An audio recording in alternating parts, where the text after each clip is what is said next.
Hey guys, and you are listening to ProfoundRadio with Mapal. And Silven. I'm Shannon.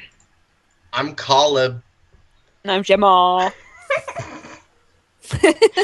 We got through it with a straight face, but now we're just like, I just don't ask. So, Oh my god, I see back muscles. I know. I was like, let's do something special for Gemma's broadcast, and we decided on this.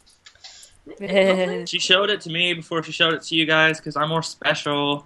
Special. Aww. Ever. I watched her draw Sam. Where were you? I was too busy flying around in a helicopter. Captor. There you go. Oh my god, I'm just going to shut this down. So, yeah, we are at the start of our summer schedule, and we have our special guest here today, Gemma, Hello. or Gemma. Hi, Gemma. Hello. Hello. Gemma. It's gonna be so Hi, difficult Gemma. trying to keep up with that gag. I know. It's gone now, isn't it? You know. If anyone wore off. wants some backstory, I can give it to you real quick. Yeah. We literally were just chatting in the PR chat on Skype, and we just all went insane and started giving each other these dumb names. Yeah, Yeah. we Yeah. started out Those- as trying to prove that people can pronounce things correct or not, and then we went on a rampage and decided to single-handedly destroy the English language. Grass. So, Grass. grass. Yeah, let's settle this. Grass. Okay. Grass. Yeah. Grass. Grass. Okay. Grass. Grass. Thank you. Octopus. Octopus. Okay, sorry you guys have to hear this. We should probably Yes. Yeah. No. No. It's alright, Okay. we have 2 hours here. So, how are you doing, Gemma? Are you doing good today? I am good today. Yeah. I'm so excited. Have you I recovered? just can't hide it. I know I've been singing that all day. So, have you recovered yet from the finale? How are you doing? No. Do you need No. emotional support and a blanket? Cookies. Yeah. Yeah. Cookies, Cookies. a hug, Porn. pajamas. Porn always helps. Yeah, porn does help. Porn does. And what about, like, do you like those cheesy, like, love movies? Oh yeah, I've watched loads since the Fallout, and I've I feel like Notebook would make Thick. you feel. I feel like the Notebook would make you feel worse. So let's No. not do that. Not the Notebook. Not the Notebook. Oh, you're a but book yeah. person. Yeah, I've just been trying my best not to think about it, and then I remember, and then I kind of hunch it on myself and go. Well, now you do realize we have a sliding scale now from 10 to the girl in the reaction video. Yeah. That video has made my day. Oh, God.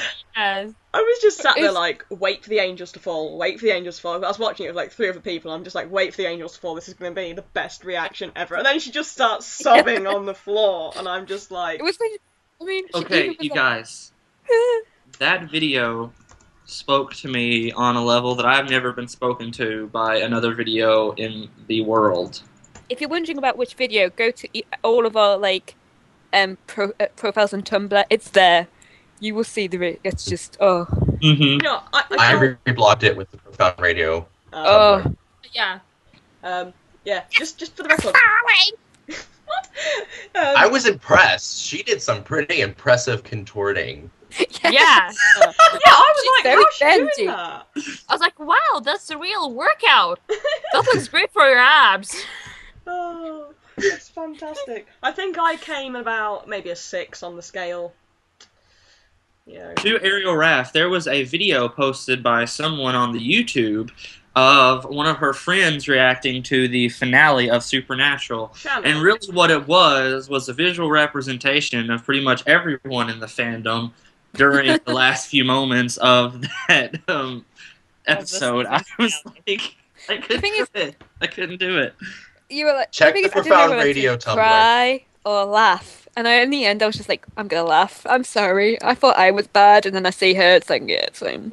I was her. I was- and Mapal I came out, remember- I was her. Yeah. I remember that whole thing is some sort of surreal dream because if you guys remember, it was what was literally my 4th day without sleep. Oh yeah. And the finale was on. She was It on was an an acid. It was a trip, and it was an absolute record. And I just remember like just nice. All I remember was Blacked Shannon. out, you woke I'm up actually- in a dumpster in the middle of an alley somewhere. Like, where am I? I just remember Shannon, like, halfway through the finale, just going, oh my god! And just, like, sobbing, and I'm just... I was like, I just got home from work. I thought, oh, I'll make me dinner, and I'll sit down and watch the finale. And then dinner got forgotten about, and I was just sitting there watching the finale. And at the end, nobody was there to talk to me, and I was like, I'm gonna have to go through this on my own. It hurts. It hurts. I didn't have anybody. Yeah, guys, watching stuff with Shannon over Skype is awesome because because I'm watching a live stream over here in Russia. It's really late for me, so the first thing I hear is like, oh my god, this stuff is happening, and then stuff happens on my screen. I'm like, okay. You just got Shannon just going, oh my god! You just like, Like, oh, he is really funny. screaming, Get Because warning. feeling. on theirs compared to my TV. So I was literally reacting to all of this stuff like Yes. seconds before they actually reacted. So I was like, "Oh my god, guys, have you seen it? It happened! They did it!" That was me throughout the entire finale. There was was me and Caleb, like, interesting. me and Caleb on the same stream, just sat there waiting, and then you both were just like, oh my god! Yeah, same. It was the same for So if you guys ever want to watch Supernatural with me and Caleb when season 9 starts, just Get earplugs. It's an experience. yeah, basically. And watch it with me as well. prepare for the gross. You just get me. Just Learn sat how there to watching. use the speaker scale and slide it on mute. Yeah, Shannon, you need to learn how to mute your mic so we can't hear it like 5 seconds before we hear it, so it just spoils the massive plot, you know. Just like... I'd actually request Shannon to record his reactions because I want to listen to it over and over and over. Did you record any of your reaction for the finale, Shannon? I didn't. You said you did. You were No. like, I'm gonna record it now! And you didn't. That's But by that point, I felt like all the fun parts of it were already over. Oh, that's just Well- really disappointing. I think for 9/1 we should all do it together. I'll We book should. the day off. Oh. We'll do it. Mhm. And then you get to hear me going. Was that a cry or laugh? That was like a gremlin. It's alright, like, halfway through the finale, I actually did start hyperventilating at one point, and I'm just sat there, like, going, no, and, yeah. During that entire angel falling scene and Sam having a heart attack, I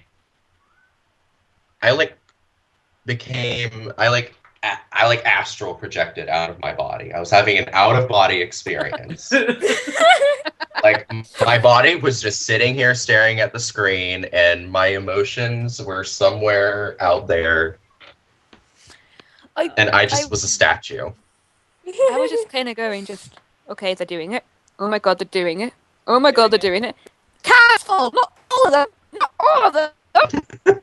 I remember I felt really bad when Cass got his grace like cut out of him and put into that vial because I was like, because part of me was really, really sad, and I remember being like, oh my god, this is so depressing. Why is this happening? But then another part of me was like, yes, he's fallen. He's human. Same.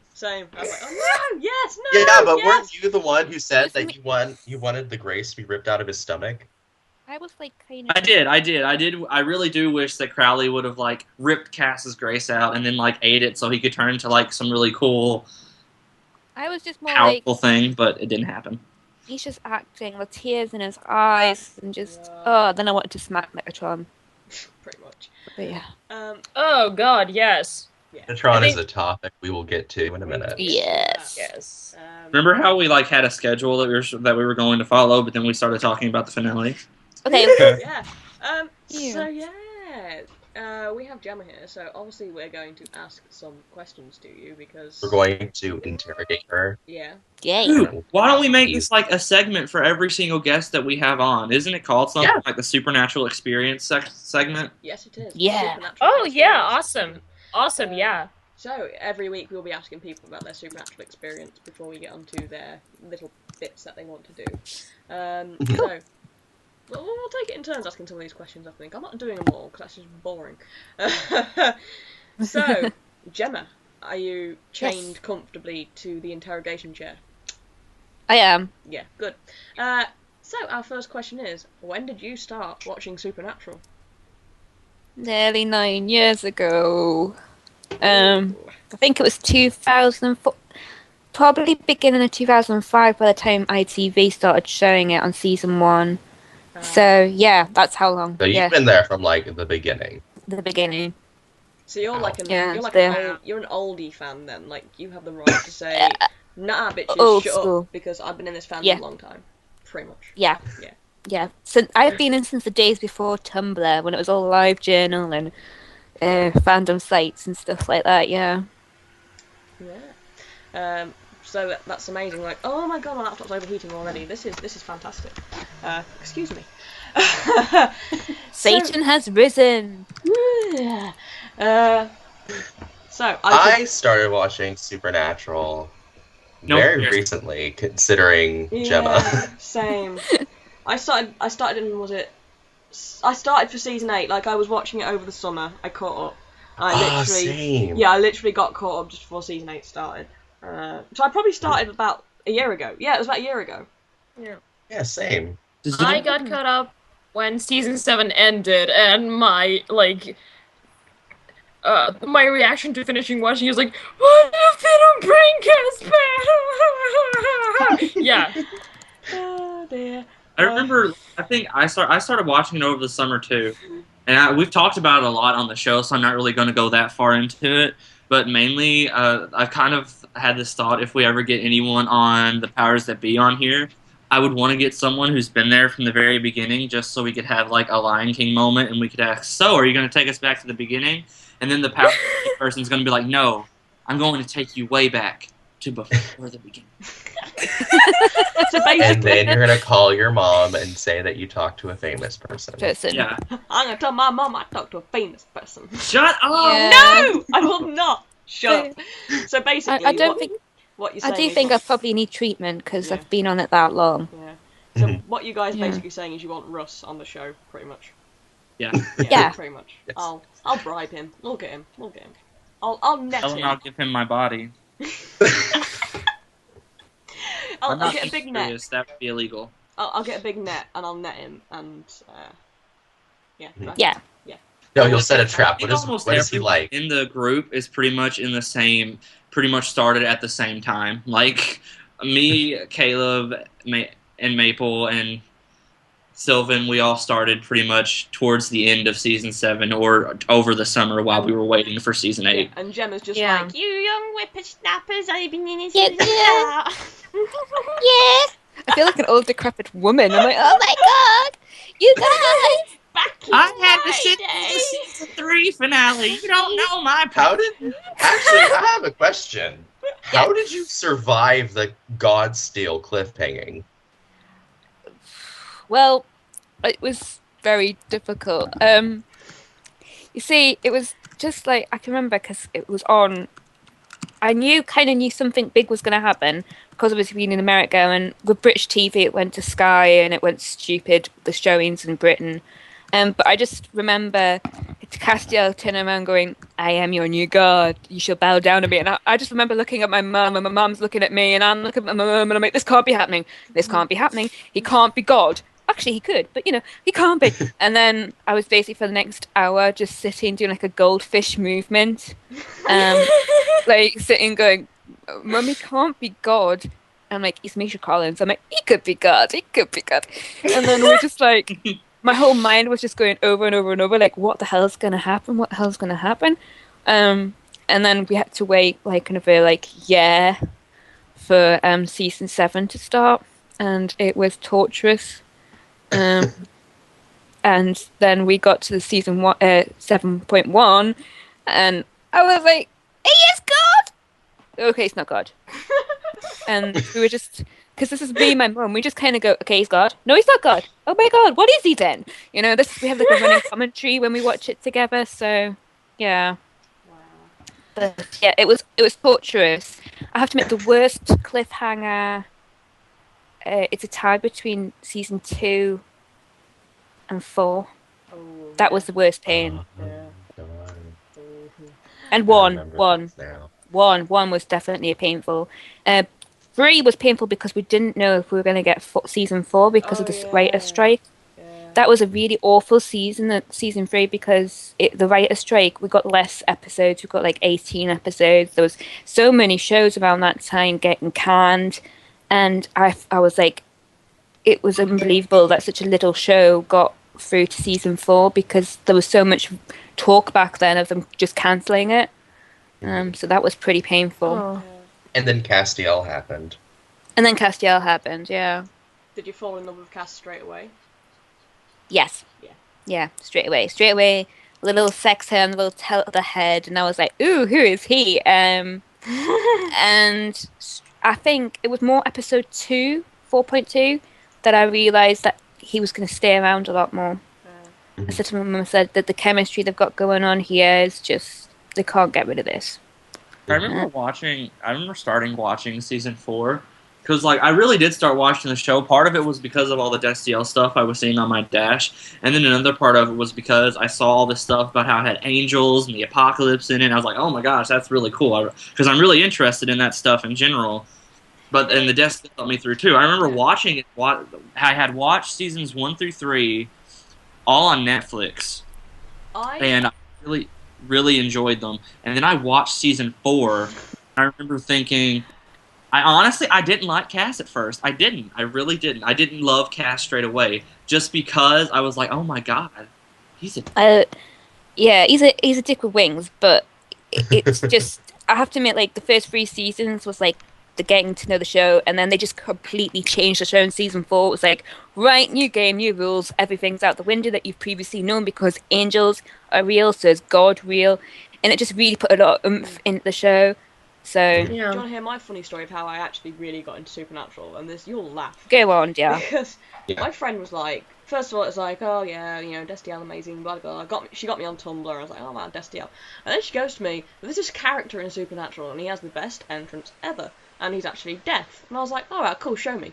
So she showed me Death's entrance, and I was like, oh my god, this is a show I really want to watch. I was like, when does Death come into it? And she's like, oh, not too far in. You all know when Death comes into it, right? So every episode I was like, so when does Death come into it? And I was doing this for like 5 seasons, basically.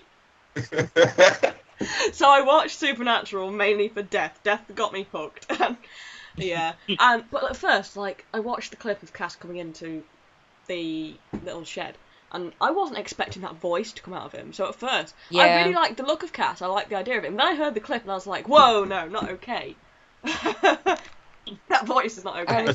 Oh my god, Misha's voice. Jesus Christ. I remember watching it because I had heard, like, Cass's voice, and I thought that was just genuinely Misha's voice. Yeah. And then I remember hearing Misha talk, and I was like, What? Yeah. That's not his voice? I know, me and my mum were excited. The thing is, my mum was like, mum knew that I'm like Dean Girl and Jensen Ackles massive fan. And my mum's like, I was going to marry Jensen Ackles, back this time. And then she watched me watch this guy walk in and there's sparks flying everywhere. And all my mum and me just kind of looked at each other, eyebrows raised, going, ooh, who's he? And now my mum is a massive fan of Misha, and it's just so funny. But I just remember going, ooh, who's he? I like his eyes, I like his hair, I like his eyes. Oh my god, who is he? Just like,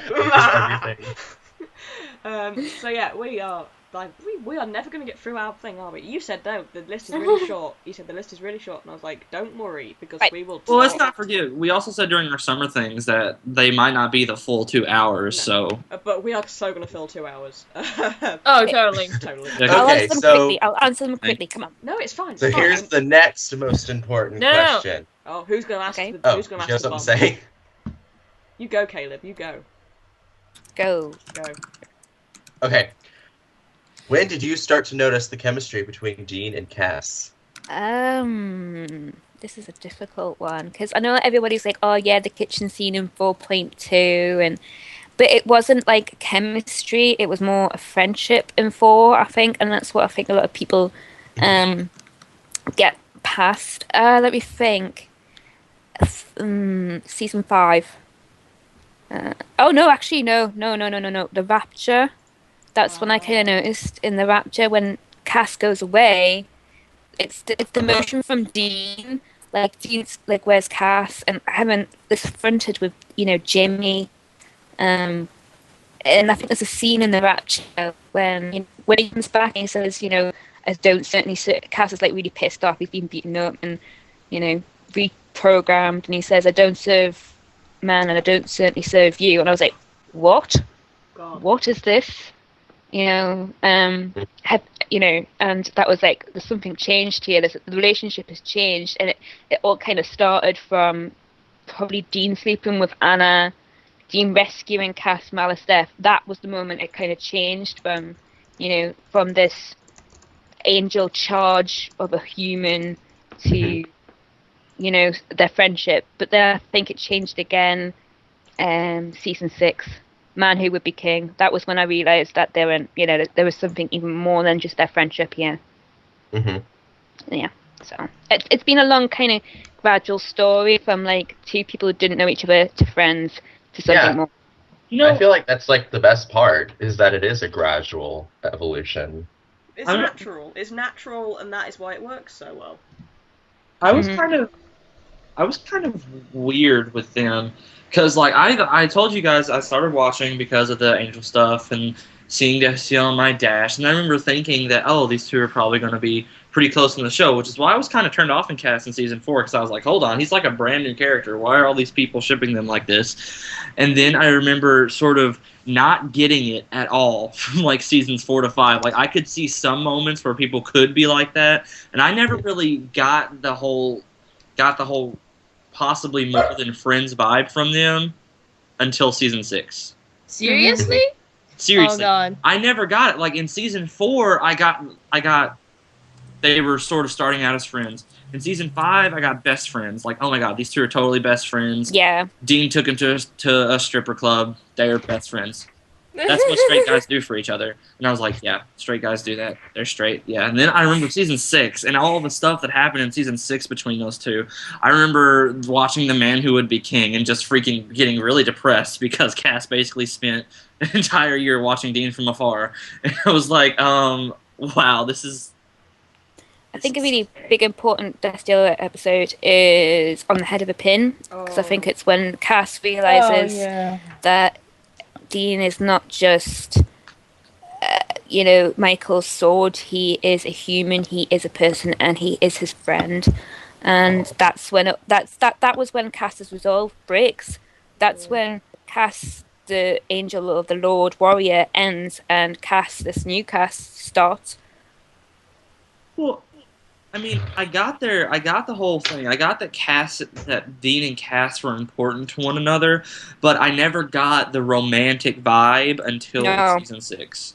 Like, that was one of the ones, my god. Like, cause am I the only person who literally got that right from Lazarus Rising? Cass walks in there and I'm like, I got sparks. Yeah, I got it as soon as Dean sort of ran into the room behind Sam. Like, no, it's Cass. He's okay. And then I'm like, that's when I really started seeing. I'm like, Cass walks into the room, they look at it, I'm like, this is the meeting of the century. You two, well, yeah, you are going to, I see chemistry straight away between them, and if you kind of look more into Dean's like sexuality and his way of, the way he defends himself, he uses his sexuality sometimes to defend himself, and the fact that he's beautiful, he knows he's gorgeous, he uses that against people. You can see that in the kitchen scene in 4.2. Yeah.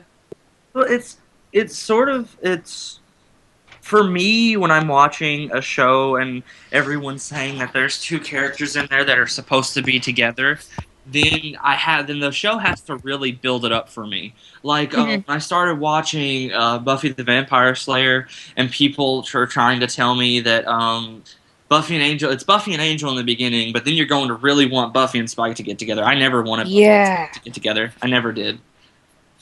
See, as I said, my friend got me on Tumblr, and, like, her circle was Destiel, obviously. And there's a lot of it on my dash, and I looked at it, and other than death, my one hook for the show was, oh my god, they're actually going to do something with this. They're actually going to make a non-het couple canon.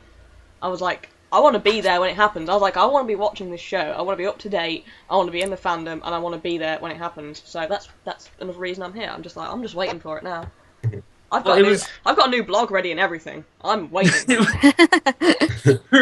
For me, it was just like, because I had watched all 3 of the seasons back to back, so it had been pretty much ingrained in my mind that Dean was sort of that stereotypical Studley kind of guy type. You know, he goes, he sleeps with girls. He's like that. He's the genuine heterosexual character that's in all these types of shows. And because for me, I was surprised at the fandom when I first started watching that the fandom was shipping Dean and Cass, because I thought the gayer brother out of the 2 was definitely Sam. Really? But I felt the opposite. I'm not. Like Sam is the one who's really comfortable with his sexuality, and so he doesn't have to brandish it. He doesn't have to brandish it around like an erect penis all the time. Yes, exactly. You have to remember, guys, that when I started watching these, I had no idea like how the mechanics of sexuality work. I was literally one of those dumb, really vapid teenage boys. You're adorable. Like, since season 1, I saw the similarities between me and Dean, because, you know, I'm bisexual, and I was like, Dean, baby. Just Dean. I've traveled a lot with Dean. I really have come a long way with Dean, because I feel quite similar to him, because our realizations have come quite late in life. Yeah. But I think me and my mum always have these really deep conversations about Dean, because he is our he's our baby. And me and my mum definitely swear down, like, yeah, he's definitely turned tricks. He's definitely had bad experiences in the past with his sexuality. That's why he uses it as a weapon. It's like, you know, pissing in the grass competition kind of thing. But yeah, Dean has got this front. I think he has this front as this, you know, alpha male, but it's not. It's like a porcupine. It's glass pane. Yeah. It's a glass pane. You can't see that. You can't see through it. Dean is an insanely. Yes, sorry. I was going to say he's like a porcupine, because he's got the spines on the outside, but actually it's totally soft in the inside. I was going to say Dean is an insanely subversive character, because outwards he presents, at first glance, he presents and projects this sort of alpha male archetype, but at an even slightly closer look, you can see that he actually more often takes on the traditionally feminine role, and generally subverts masculinity a lot. It's like he's basically Sam's mother. He's basically Sam's mother. Yeah. He's the mother role. This is the thing that me and my mum always discuss, is that if Sam is completely comfortable in his sexuality, he's completely comfortable in who he is. Yeah, he's got the issues with the demon blood and that he's a freak, but he's completely comfortable in what he is because Dean raised him. If you look at Dean didn't have that influence. All he had was John constantly telling him to look after Sammy, to do his duty and everything like that. That's not parenting, that's ordering. Yeah, and can I just say... you can complete... Yeah, I was going to say, can you imagine if Dean had told his dad he was bi? Oh my god, that no. poor boy, No. No, he knows. No, so anyone who's wondering why Dean hasn't come out before, you know, well, there. And you know, he didn't get that, you know, ability to grow as a person like Sam did, because he didn't have that person. He did for 4 years. It was his mother, but that was it. Yeah. And he didn't, you know, he has been a parent for so long. But now I think he's really, like, season 8 has been the maturing of Dean Winchester. Yeah. It's people who say that he hasn't had an arc, he has. Yeah, he's grown up. I just remembered something that I was going to bring up when the season ended, because I was waiting to see all the episodes just to make sure, and Lauren brought it up a bit ago. Is Dean actually didn't have sex at all this season? Yeah, he didn't. Not one bit. Not once. And season 7 was also a bit, not much happened there either, so... It's... Well, that happens, really. You kind of... Your early 20s, you go a bit nuts, you just do everything. And then by the end of your late 20s, early 30s, you kind of settle down, you start looking for the real thing. Yeah, and this is Dean Winchester we're talking about. Big macho, and one-night stand guy. He denied sex this season. He's totally turned himself around. Totally. I mean, we only saw him have a hard drink. We only saw him have whiskey maybe 3 or 4 times, 5 at tops. So you know, he's really turned himself around, and that is character development, like you say.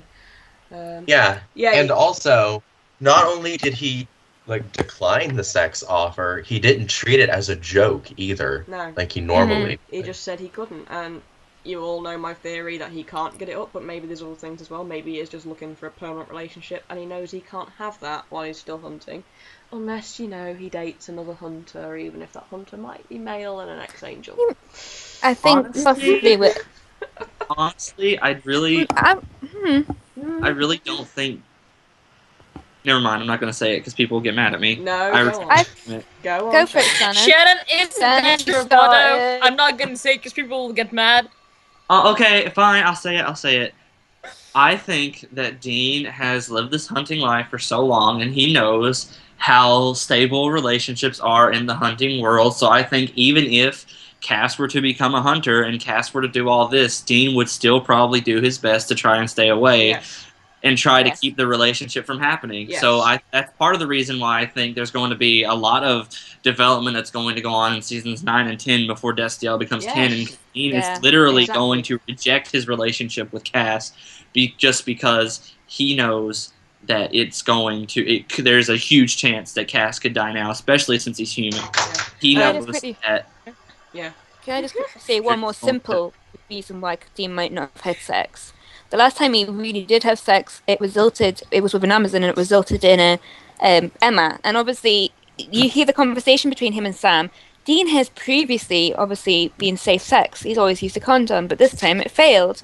And when you get burnt, when you have a experience where you haven't practiced safe sex, so it kind of ingrains on you, and you're a little bit more careful afterwards. So that could be just a simple reason. If if you kind of don't have this moment, and obviously, Emma then got shot. This isn't just, oh my god, the condom broke, I've got to go and get the morning after pill. This is, oh my god, I killed my own child. Yeah.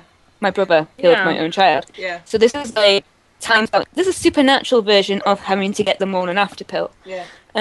So I think once you do that, you kind of get burnt. You don't go rushing into those kind of mistakes again. So that could be another reason. Two things here. Lauren, she could have lied and said she was on the pill, yes, but Dean would always use a condom. He seems like the sort of guy who would always use a condom. She was after getting pregnant. She wouldn't have been using the pill. She was probably to get pregnant. Yeah, but if she lied about being on the pill, she probably would have also poked holes in his condom. So, yeah. And also Whisper as well brought up that some of it might be attributed to the PTSD, and I obviously agree with that. I think there's many things. I think there's him pushing away long-term relationships, him being more cautious after the Amazon incident, him not maybe even be able to get an erection. There's many things going on here. Yeah. This whole reason, all those reasons are sort of why I'm completely against Destiel becoming canon right away. That's why I'm against them having their kids early in 9. No, it is not going to happen. To be ready. And it's not going to happen because TBTV are brilliant with developing their relationship steadily and at this kind of completely realistic pace. Because look, long-term relationships can start off real quick, but guys, not in their situation. No. They are in so much shit. I mean, look at it this way: Dean definitely isn't ready for a long-term relationship yet. He needs a lot of healing. And also, Cass, can I just say quick? And Cass, obviously, he's just fallen. He's not going to be ready for a relationship for quite some time. So, yeah. No. Yeah. So yeah. Let me just point out. Yeah. It took.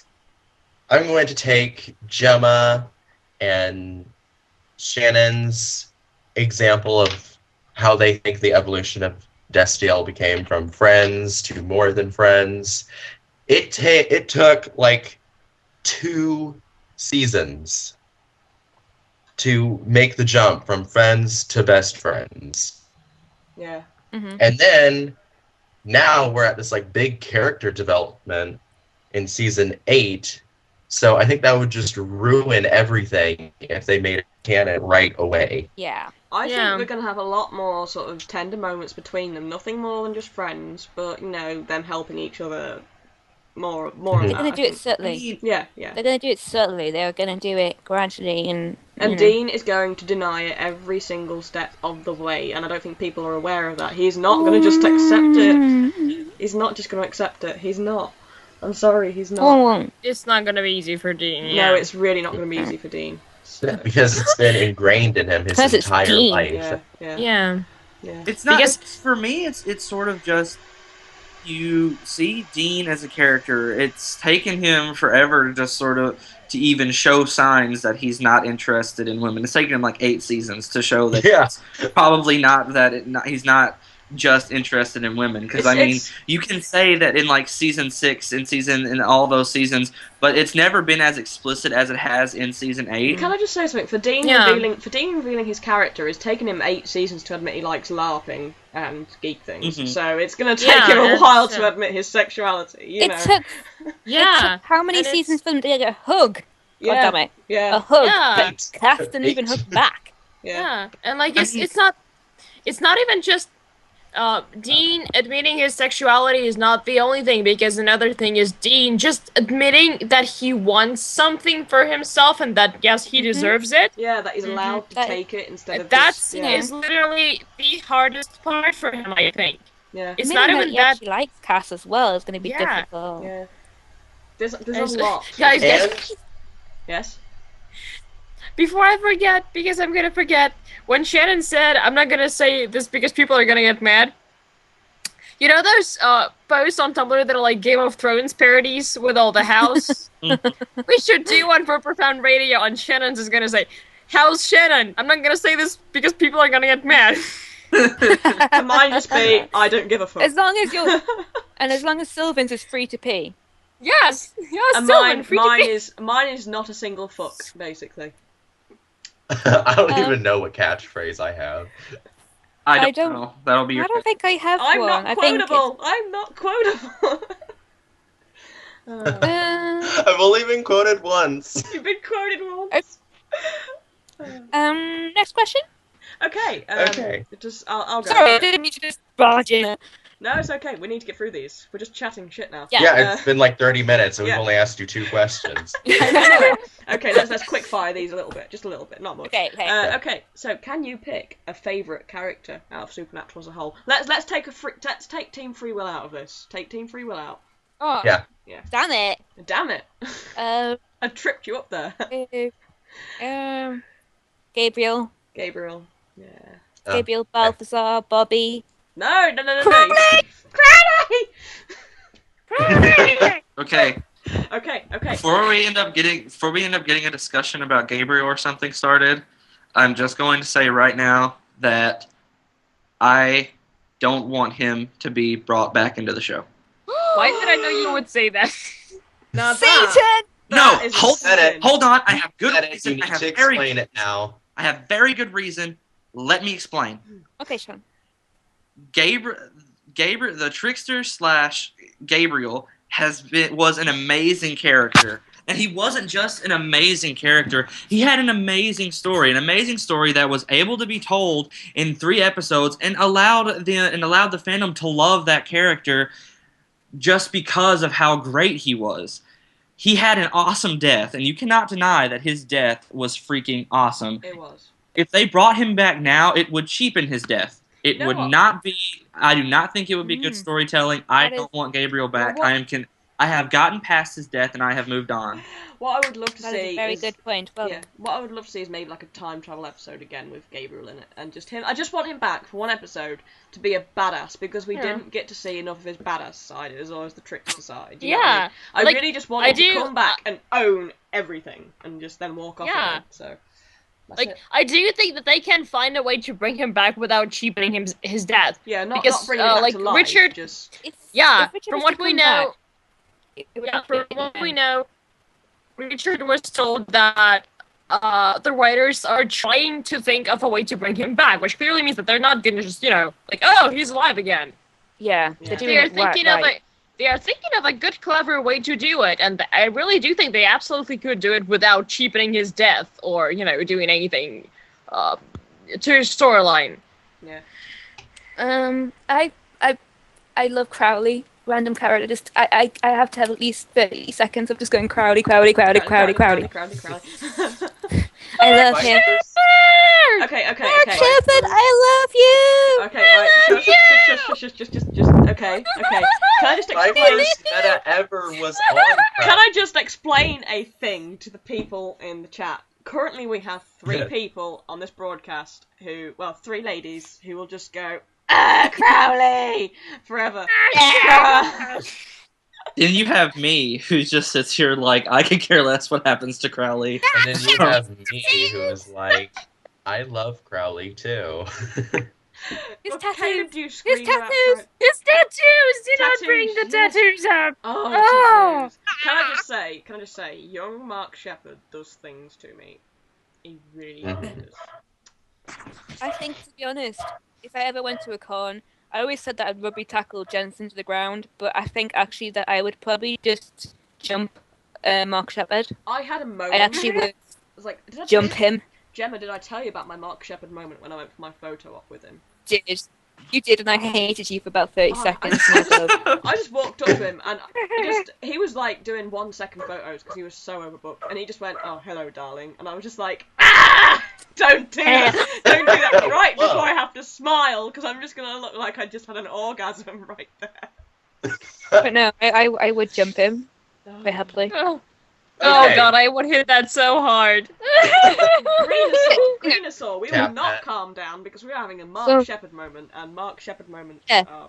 And he would probably just, and then it'd be on the news, rabid Geordie Supernatural fan was arrested for indecent exposure. He was doing his panel, and he kept doing the Crowley voice, and I was just like, stop that right now. And I was sat near the front as well, and I'm glad I paid that jump money stage. because, Jesus. Another thing, I don't find Mark Shepherd that attractive. Shut up. Oh, I do. Okay, and we have the other side. Let's move on. Let's move on. So, Next. Gemma, I don't think it's fair. They get like 20 million minutes to just fangirl over Crowley, and I can't say anything because apparently my opinion Well, means you nothing. said your piece. You said you think he's unattractive, so there. Shut up, Shannon. Okay, Alright then. Gemma. Yes. Why am I friends with you people? You love me? Friend, I think you're missing an important word. Boy, friend. Yeah. That's unimportant. Character. What favorite character do you love to hate? Oh, this is hard. I loved to hate Azazel in the first few series. I loved to hate Meg. Uh-huh. Yeah, that pretty much. There's not really any of it because I just love Crowley. Yeah. I hate Metatron. Uh-huh. And I love to hate Naomi, I think, as well. Which brings me to the next question. Yeah. What is your opinion on Naomi and Metatron before the big reveal? Well, my opinion on Naomi, no matter what she did and what she did to redeem herself, I still hate her because fundamentally she did one thing to piss me off. She made Cass kill Dean over and over and over again. That must have been absolute torture, killing just, even if you took the whole love thing out of the situation, your best friend over and over again. So I can't forgive her for that. I just can't. And, yeah, for what she did to Cass, I can't forgive her. So, no, I won't. By the way, someone said, like, what was the big reveal? The big reveal is basically finding out Naomi wasn't all that bad, and that Metatron was the baddie. I mean, she did kind of redeem herself, She but I did. still like the. You know, like, okay, with my thing with Naomi, I sort of thought she was the Angel's version of Meg. Like, I loved hating Naomi. Yeah, I loved how much of an angelic villain she was. Like, we've had people like Lucifer in the past who was just, like, who was actually kind of sympathetic, and we've had other angel bad guys that you really hated, like, you really hated. Oh, Zachariah. I think Naomi was sort of higher on my case than them because to me she was just unashamed as to how terrible she was just as long as she got what she wanted. So I feel like when it turned out that she wasn't the bad guy, I was kind of disappointed. Someone is actually buzzing me to get in. Oh no. Okay. I feel like she was. It sort of cheapened her villainness to me, and that sort of made me sad. I hated her, obviously, and then it came through, like, and she was all, I don't know where we went wrong and everything, and I was just like, no, this is not okay, you're not allowed to make me cry, and I don't know, I sort of forgive her in the end because, you know, she didn't really know what she was doing, but also she killed Dean I'm 1,000 really times, sorry. so I really didn't believe Naomi during her speech. I was like, no, you're bullshitting, and then we see that scene with the thing sticking out of the back of her head. I was like, oops. Sorry, Oops, guys. yeah, okay. Yeah, I was... Sorry, guys, that was It's my alright. sister. It's alright. It's She was okay. buzzing to get in, and I just kind of, I spoke to her on the intercom. I'm like, I'm on the radio, and she was like, oh my god, I'm so sorry. Go. I'll see you tomorrow. But yeah, Naomi's speech, all through it, I was like, no, you're bullshitting. And then I saw her dead, and I was like, oh, okay then. Aw. No. Yeah, exactly, Oops. same. As soon as like Metatron was in that chair, and like as soon as he gave up at the diner, I thought Metatron's a shit. Yeah. That was as soon as he's like, no. I just had Shannon. No. I had Shannon and Kaleb when Naomi put the drill down, and they're like, "Oh, there's an evil smile there," and I totally missed it because I was too busy looking at what Shannon and Kaleb were doing. So I was just like, the thing is, I cannot express how much I hate Metatron. I know. And the thing is, it really disappoints me. Because like obviously everyone was saying like earlier on, I think there was a quote a few months ago basically saying that Dean's myth arc was one word, Tron, and it was just like, oh my god, he's going to get involved. And that scene, the first, in with between Dean and Metatron, when we first meet Metatron, I was thinking, oh my god, Dean is going to be inevitably linked to Tron somehow. And then Tron rips Castiel's grace from him. Not rips him, well, steals it and makes Cast fall, and now I hate him. And the only reason I want Dean to be associated with Tron is to hunt his bitch ass down. I think he will, I think we're going to have like a Avenging Angel Dean, just like, fuck, you hurt my boyfriend, and he's just going to... Oh god, I can't wait for that, to be honest. That's like, Metatron didn't give me the vibe that he was like wanting to do anything like horrible. Like he made all the angels fall, and he wants the angels to experience a human life. So I'm actually curious. Curious to see what the hell exactly he's going to do in season 9. He thinks he's doing them a favour. He really does. I hear Shannon there, but I have a story to tell. Hurry up, Shannon.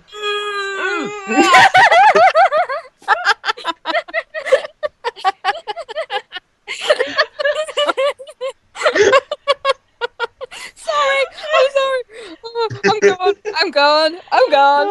how's Shannon? Oh! What's up, Shannon? Before I forget my story, will you just say your story? Say your story. I'll do my piece. So Misha at Asylum Tent, we asked him what he thought like Metatron was doing in heaven. Well, we asked what had happened if like Cass had been the only angel left, and he was like, oh, he would have just been like chilling out naked, watching TV all day, just like with it all hanging out, just walking around heaven. I'm just like, what? Yes, I would. Yeah, I would. If I was the only one in heaven, I would do that. So Misha would definitely do that. Cass would probably definitely do that. So yeah, Shannon. What's up? Okay. Oh. Hold on, let me try to remember what I was going to say. Oh my god! I was going to say that I don't think that Metatron has been set up to be so much of an antagonist. I feel like next season, they talked about how there are different factions of angels warring, so I really hope that they sort of do what we've been thinking about, and the bad guys actually end up being one of the evil factions of angels that fell from heaven. I honestly think that Metatron is just a few fries. What's short of up, a Caleb? I Kaleb? think he's absolutely dead. I just read something. He's reading the chat is Caleb. He's okay. Die Whispers asked Shannon, "Are you constipated?" Constipated. Love it. No, gee, I'm pooping very regularly. I'm sorry, that got me. And I think it was Carolyn that said, yeah, doing a good thing by getting his revenge. Yeah, he wants his revenge, but also I think he wants the angels to experience free will and, have their own stories and that, because that's what he thinks was wrong with heaven and all this. I don't know anymore. I don't know. He's trying to fix things but also get his revenge at the same time. I don't know. We'll see. Anyway. Okay. Next question. Next question. Okay. Gemma, Okay. can you pick a favourite episode? Oh my god. And I put dash S episode. I was gonna say you can pick 3. So you can narrow it down to like can I at not least pick 8 5. from each season?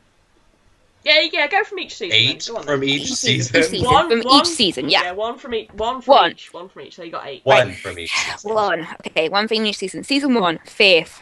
Yeah. Simple. Faith was when I realised that Jensen Ackles could totally act. 2. Season 2 has to be What Is and What Should Never Be. Because of the dream and the gin and Jensen Ackles again, brilliant acting. Season 3, Bad Day at Blackrock. I lost my shoe. Enough said.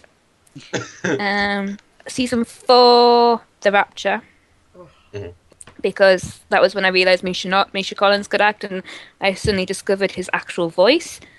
Season 5. Oh, this is so difficult. Season 5, The End. I know it's really controversial. Not everybody likes The End, but I love The End. I love. The End is my favourite episode. Of everything. Yeah. Season 6, It's Easy, The Man Who Would Be King. Season 7. Well, this is difficult because it was a pork. To be honest, in my humble opinion, it wasn't the best season. But Yeah, The Born Again. But what about Girl with the Dungeons and Dragons tattoo? That's not my favourite. It's The Born Again Identity. Okay.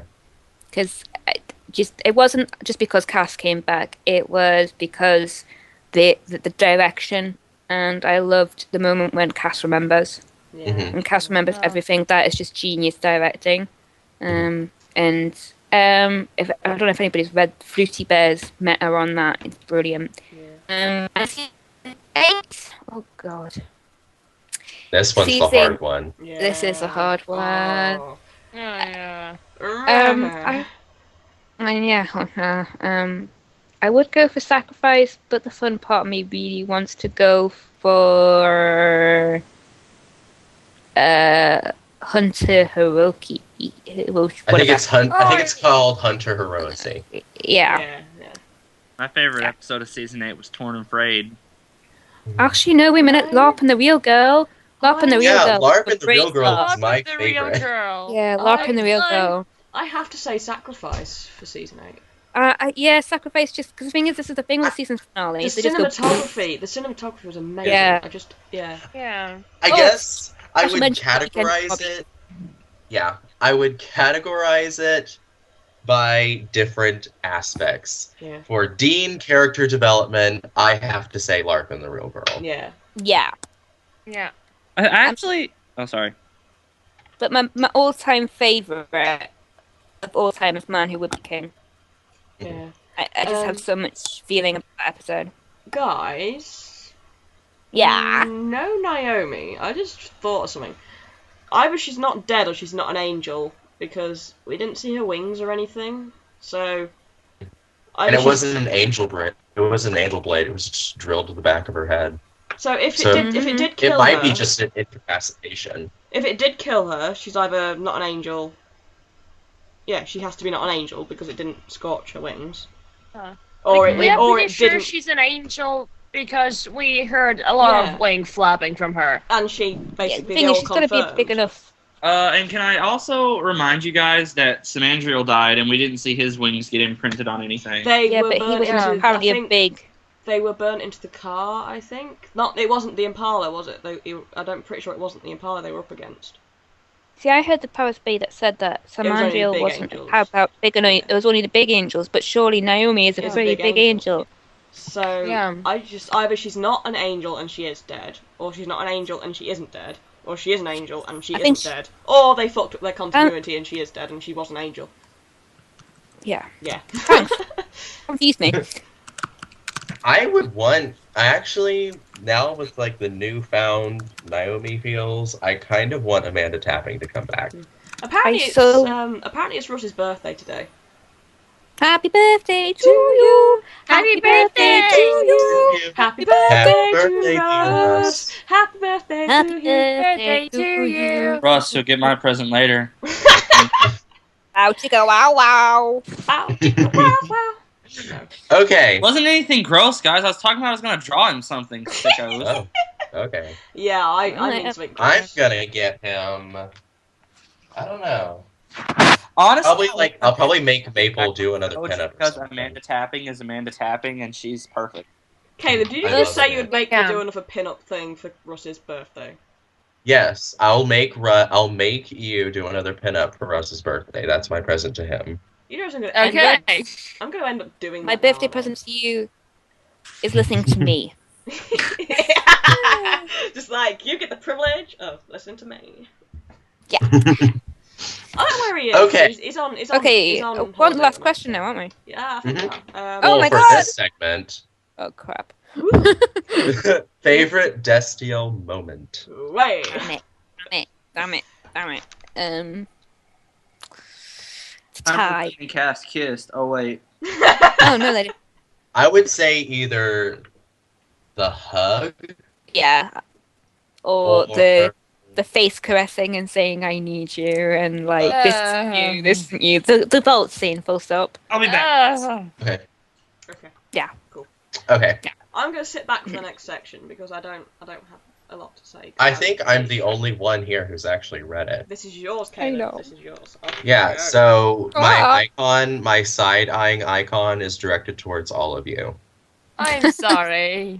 I never get the chance to read anything. Don't worry. Oh, can I just do a quick side note? I haven't read anything in like ages, so I'm sorry, sweetie. It's not, you know. Can I- No. I'm so Can sure I- you're amazing. Can I just do a quick side note? Because you all know the only thing I read is Out of the Deep. And Caleb, did you read the latest chapter? No, I haven't. I'm scared. Oh my god. I'm terrified. My god, I nearly threw up halfway through it. So thank you for that, Jen. Thank Sorry, you. be right back. Somebody is pinging me Okay. again. While Gemma does that, can I just say, to all of you who aren't reading Out of the Deep yet, oh my god, oh my god, the latest chapter, I actually nearly threw up. It was that Oh, emotional. jeez. I just nearly This threw is up. not good. It's incredible. Absolutely incredible. You'll love it. You'll love it. Go read it. Mm. Go read it. I'm actually, I hate to say it. Why am I echoing? Oh my god! Echo! What? Echo. Oh, my fault. Sorry. God, Shannon. No, sorry. Sorry, that was just my next door neighbour wanting more. Are you still echoing? Oh, sorry. Shannon, make a stop. It's done. I can't make it stop. It always does that after I Oh. mute it and then unmute it. We're done. Oh, okay. I don't hear it anymore. Quickly. Okay. Quickly, just Jelly. I am glad you caught up with it. I collared Jelly at Asylum 10. And I was like, read the damn thick. So thank you, Jelly. Good. Off you go, guys. Off you go. Sorry. Okay. Okay. All right. Now, I'm actually very proud of myself because I remembered the title when I was writing it down. So, we're going to talk about Gemma's fiction called Love is Not Love, Which Alters When It Alteration Finds. And I remembered that. I'm Yeah. very proud of myself. Well done. Okay. Okay. So my first question is, what inspired you to write it?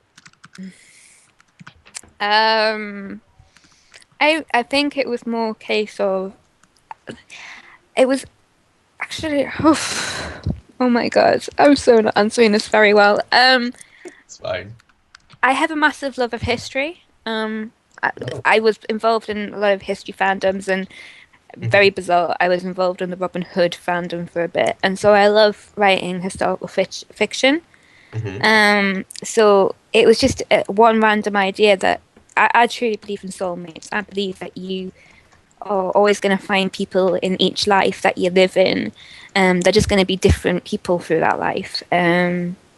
So it was just really interesting to have these little stories, these little situations that Cass and Dean would never have in normal supernatural canon.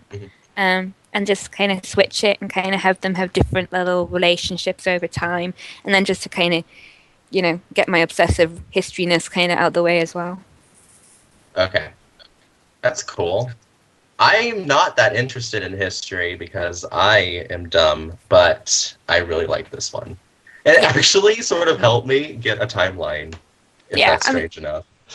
I mean, maybe like if anybody doesn't know what the story's about, it's basically Dean and Cass over time and different. Each chapter is a different time. Reincarnation. Yeah. Yeah, a different reincarnation through time. Just so anybody knows. But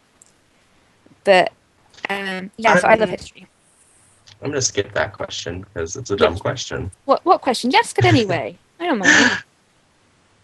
So I want you to explain the reincarnation a bit more. Like, why did you decide to choose reincarnation? Is it just easier that way? No. I think reincarnation is a truly romantic notion because, in the case of someone being in love with someone else, that love can last forever. And that I'm an all romantic at heart, and oh yeah, me too.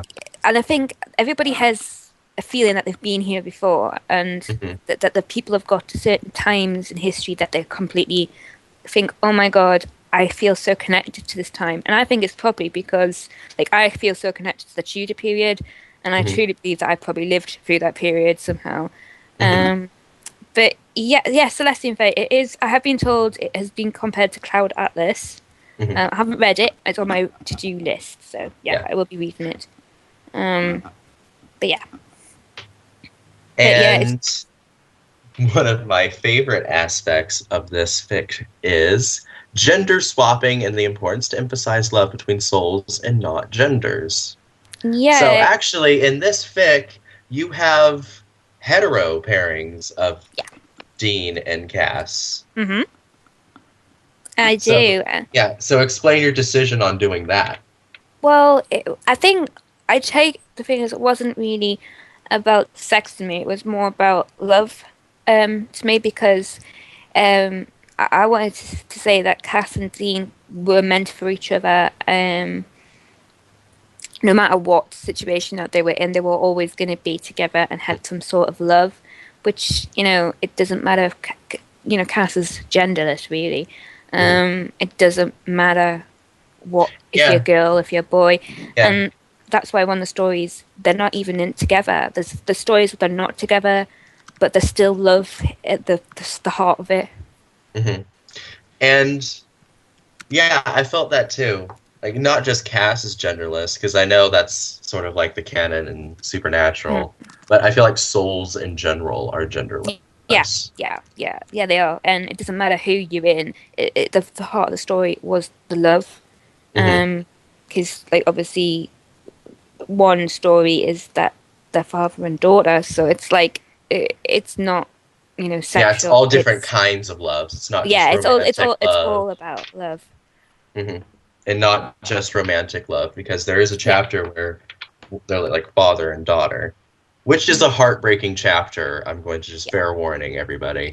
Yeah, I do like my angst, but I think my motto in life is that you can't kick down, and it makes the bits where you soar high even higher.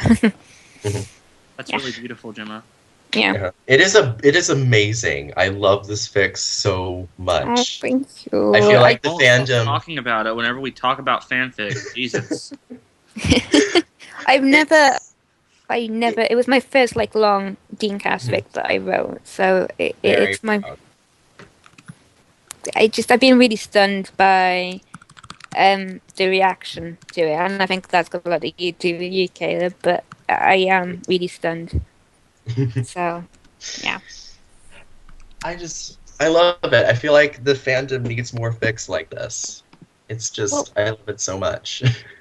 I mean, I just was randomly sitting down, probably having far too much coffee and chocolate, and isn't this, a really good idea?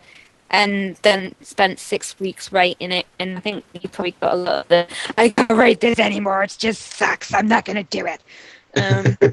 And crying. But I mean, I have to admit, I do love, there are certain points, like, mainly the ones that they're together, romantically, I do like those ones best, but I think it started because I wanted to write them in the Tudor period, and I kind of built the rest around it, kind of thing. I was like, I want to write them in the Tudors. I love the Tudors. I'm kind of obsessed with Anne Boleyn, and I just wanted them there. And then the rest came. So I guess we already know the answer to this question. Then, what is your favorite scene you wrote? Oh,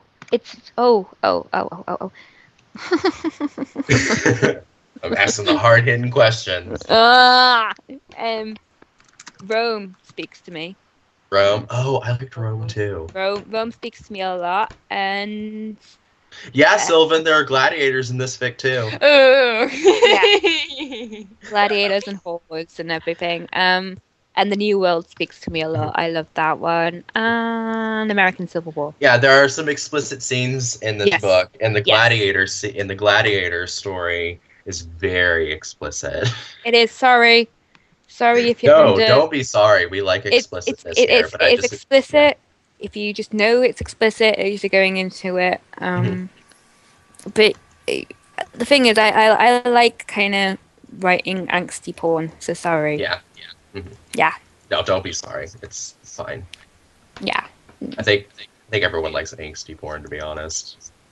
I like fluffy porn, but I'll deal with angsty porn. Oh, I like. I can't just say, fluffy porn. Have you seen what me and Danny are writing lately?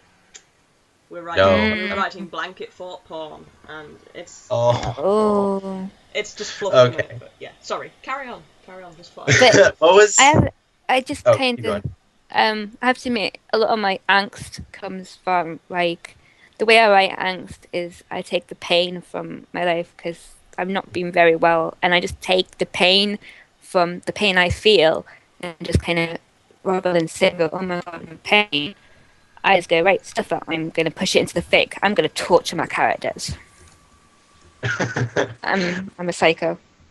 No. That's actually a really healthy way to deal with pain. Yeah. But what was the hardest scene to write? Oh, definitely the Holocaust. Oh, God. Get me started. The Holocaust scene was, the story about the Holocaust was awful because the thing I was really, definite about was I had to research it. Because oh yeah, I'll get to that in a minute. The research, I did so much research, and the Holocaust was so difficult to research because it is a difficult subject.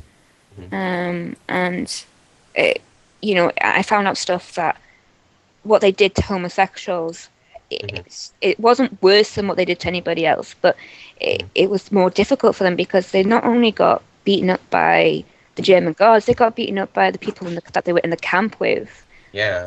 And it was, it was an awful time, and it was just, that one was the longest time it took me to write a story, and I had to actually take breaks away because it was just so upsetting to do, because I knew what I was going to do. And Did you cry? Did you cry during writing this fic?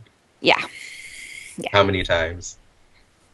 I'm not really a big crier, but I cried about twice. What scenes did you cry while writing? The Holocaust, obviously, but... Holocaust and American Civil War. Oh, jeez. Yeah. And what I liked about the Holocaust scene, because I guess my family is sort of Jewish. I'm not really religious at all.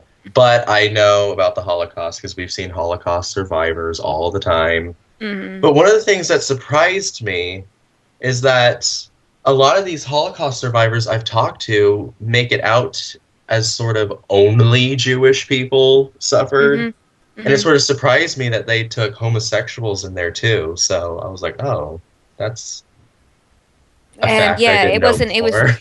The thing is, that what I found, one of the interesting things I found out was the star system that they had. It wasn't just yellow stars for Jewish. You had a colour. Red was for your political prisoners, so anybody who spoke up against the Nazi regime. And pink was for homosexuals.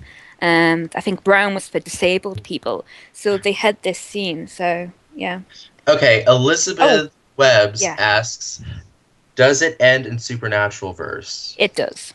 Yes, it starts and ends in the supernatural verse. Mm-hmm. You'll get it once you read it. You'll get it. Yeah. So yes, it does. It's the whole idea is that, and the thing is, I actually wrote this before Naomi said that she'd wiped Cass's memory about being in Egypt. My idea was that Cass has been, you know how he said he hadn't been on Earth in 2,000 years? My idea was, yeah, he had, but his memory's been wiped over and over and over again because he keeps on going back to Dean. So I guess it's sort of an AU, but not really. Yeah. It's a weird in between. Yeah.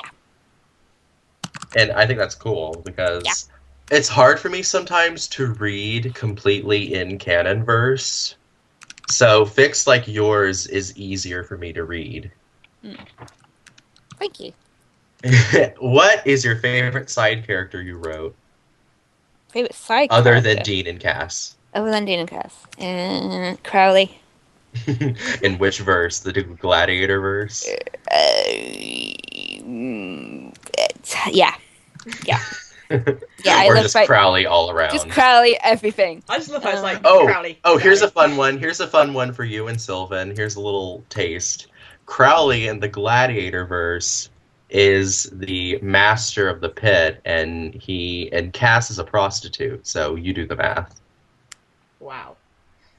Yeah, I'm totally reading that. Well, basically, I just start with one idea, and I basically had written on a page, Dean was a gladiator, Cass is a whore, Crowley is the owner. And that's what I went with, and, you know. It's amazing. I like that chapter. And Yeah, I'm sure a couple of my hosts here, nudge nudge, will like it too. I loved Crowley in the American Civil War story as well. I loved that. The more I hear about this, the more I have to read it. Really. Yeah, same. I'm just sitting and listening to y'all. Yeah. Oh, no. I've never had this kind of reaction to anything I've ever written, so I'm just like humbled by it all, really. Yeah, you deserve it. It's a really good fiction. It makes me excited for your upcoming stuff as well, like the stuff you've done. It makes me really excited. So. More about that later too, you guys. It made all the research worthwhile, to be honest. So yeah. And that's what I want to ask.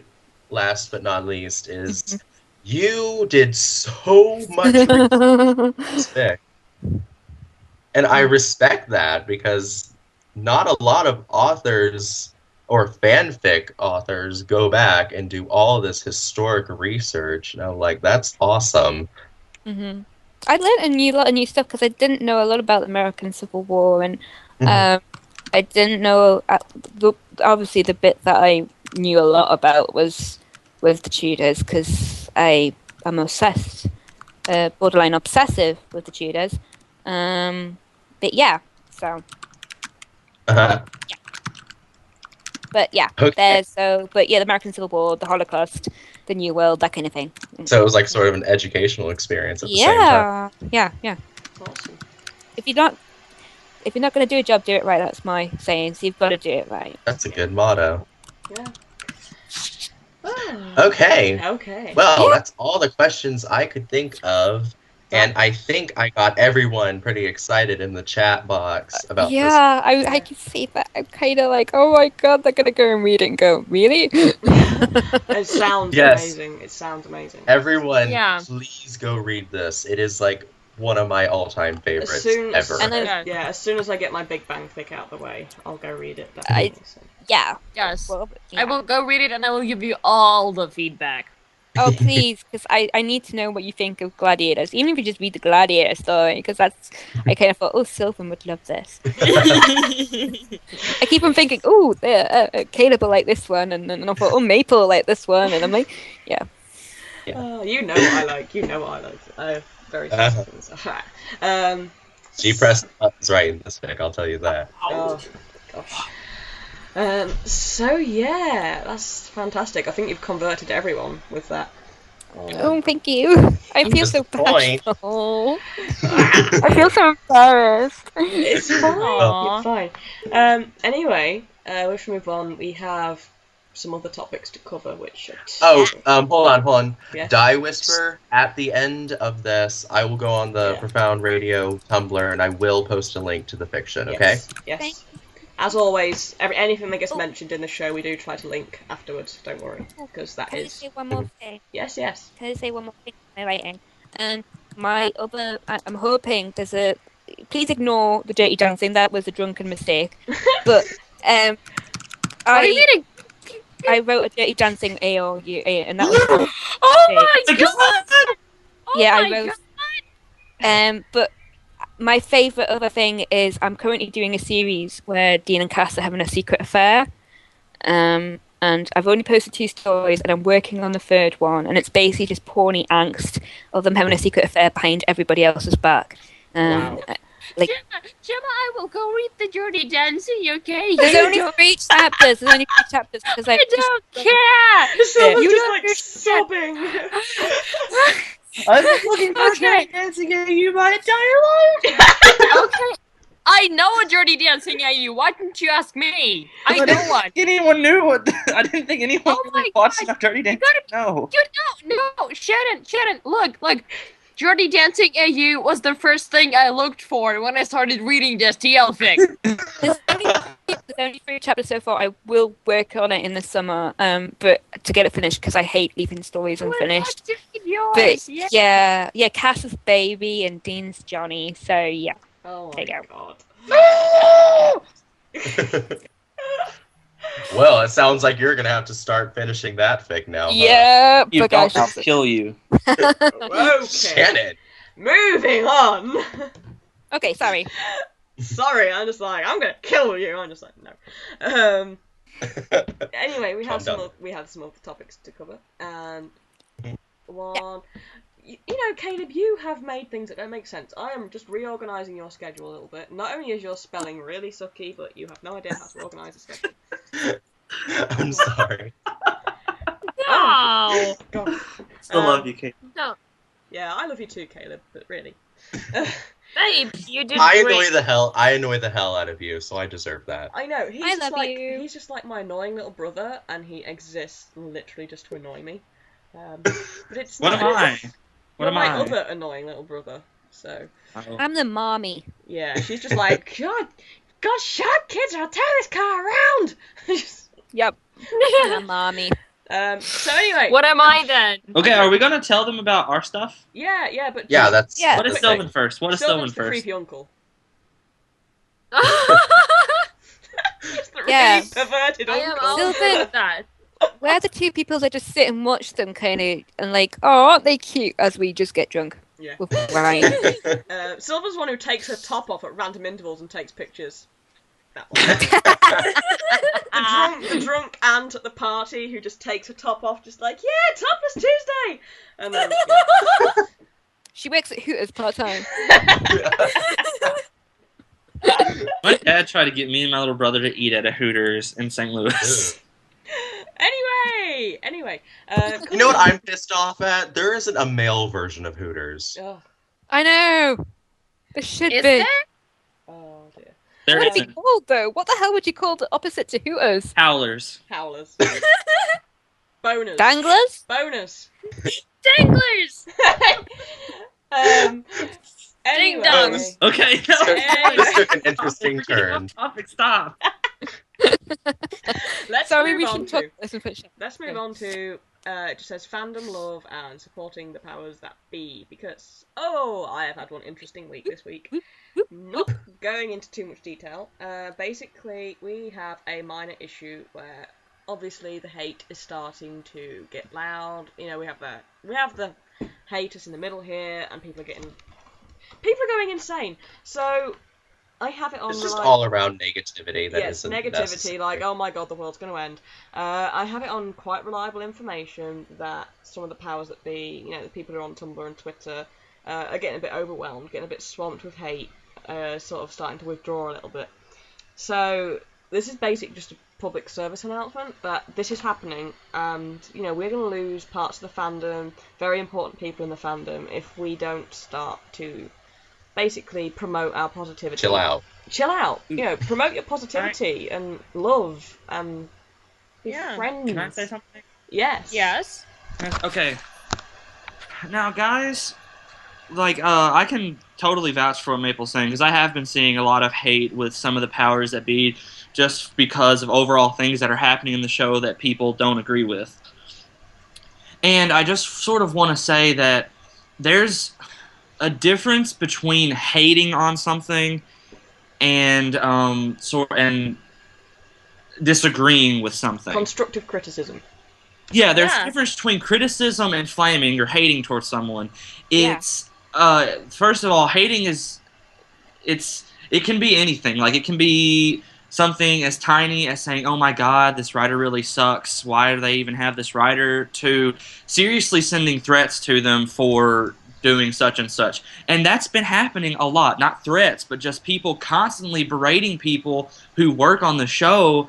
And that's sort of one of my main problems with the fandom, is that people think that they can just go up there and say all these awful things about people. They can say, "Oh, this person's just such a terrible person because they wrote such and such on Supernatural," or "Oh, this person said this, therefore they're just terrible, horrible people." I'm not saying that all hate is like that. I'm not saying that you guys do that. I'm not saying that anyone, I'm not accusing anyone.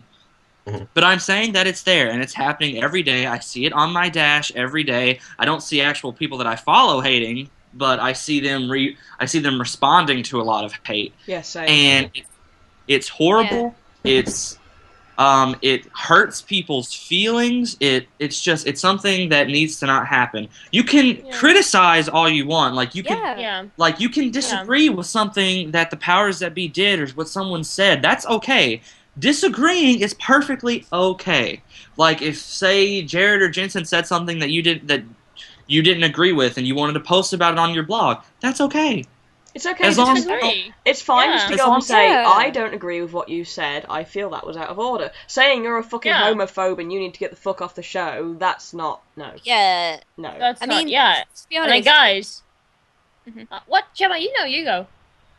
I mean, it just, this hate, it just doesn't have any place in the fandom whatsoever, because we won, in the Choice Awards, we won the fandom family. We're meant to be a family here, and you can say that you don't like something. I can say there's been a couple of episodes that I haven't liked. I'm not going to mention the one where the woman turns into a dog. That's all I'm saying. But, I didn't like it. But I didn't go on the rampage saying these writers shouldn't be employed. They should, you just say that was not okay. I feel that was not okay. I didn't enjoy that episode. That's constructive. And again, like, as someone who is in the creative line of studies and is then going to be, like, in a creative line of work, like, I'm in visual arts, but in every creative profession, it is generally the same, guys. You can give critique to whatever someone created while being perfectly respectful to them and absolutely not making it personally hateful. You can critique the house down out of someone's writing if you really feel like, you're able to do it. Because the difference between critique and just, slandering something is that the purpose of critique is to constructively point out the flaws and give reasoning in order for the person to be able to make their work better. Yeah. I think the point is also that if you're going to be prepared to make this critique and use valid opinions, that's fine. But then what happens if someone disagrees with your opinion? That does not give you the right to turn to that person and say, "You are wrong, you are stupid, bleep, bleep, bleep, bleep, bleep, bleep," just because you disagree with the opinion. And I think that's where a lot of the problems come around, is when people disagree with opinions. You're entitled to your opinion, just as long as it's not offensive. Ooh, can I say something? Of course. Yeah. I think a lot of things that come with hating over the internet and hating towards actors and all that, it comes from the sort of dehumanization that comes along with doing things online and being fans of actors. Because people generally tend to put actors on this sort of pedestal where it's like they're a higher sort of being than us, therefore we can say what we want, and it generally doesn't do anything because they're higher. It doesn't matter what we say because it doesn't matter to them. Guys, I'm an actor. I've been in 5 shows at my old school, and I've had people seriously come up and tell me how terrible I am. It hurts. Can I just say one thing? It doesn't matter. I want to say something in a minute, but yeah, Gemma, go first. I mean, the thing is, I'm a Supernatural fan. I love Dean and Cass, and I'm a Destiel fan.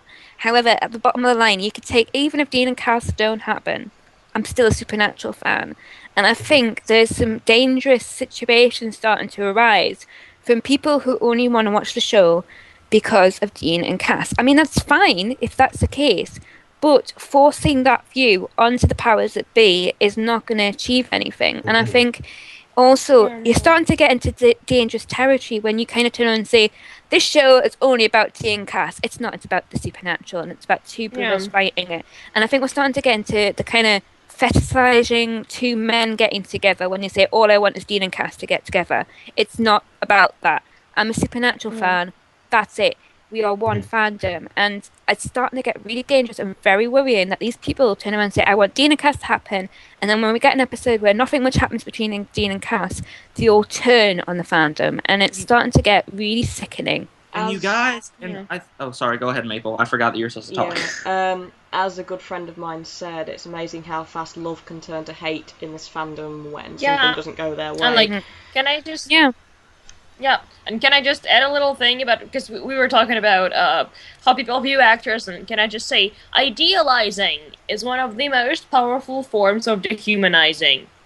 So, like, please don't forget that when we idealize, you're my brain doing duh. When we idealize, we dehumanize. And can I just say, like, people treat the powers that be, you know, people like Russ, Robbie, all these, like, they're there, they're just a face behind a screen, and people treat them like they don't have feelings, but trust me guys, they really do have feelings, and some of the things that have been said to them, they're human, and it hurts. It really hurts them. It's just... You know, that's what gets me when I see anybody that says Jensen's a homophobe. And we don't know that. That really annoys me. Can I say something? It could be. Yes, Shannon. Okay, and I think that what happens with these people who say, I only watch it for Dean Cass, and then they try to make everyone else sort of be like, Dean Cass, you have to like Dean Cass. If you don't like Dean Cass, you're a bad person, you're homophobic. They don't. I think a lot of people don't understand that when you try and get forceful, it's different to campaign for something than it is to try and force something. When you force this on people and you tell them like, oh no, that's how people start to view you as extremists. That's how people start to lose their respect for you.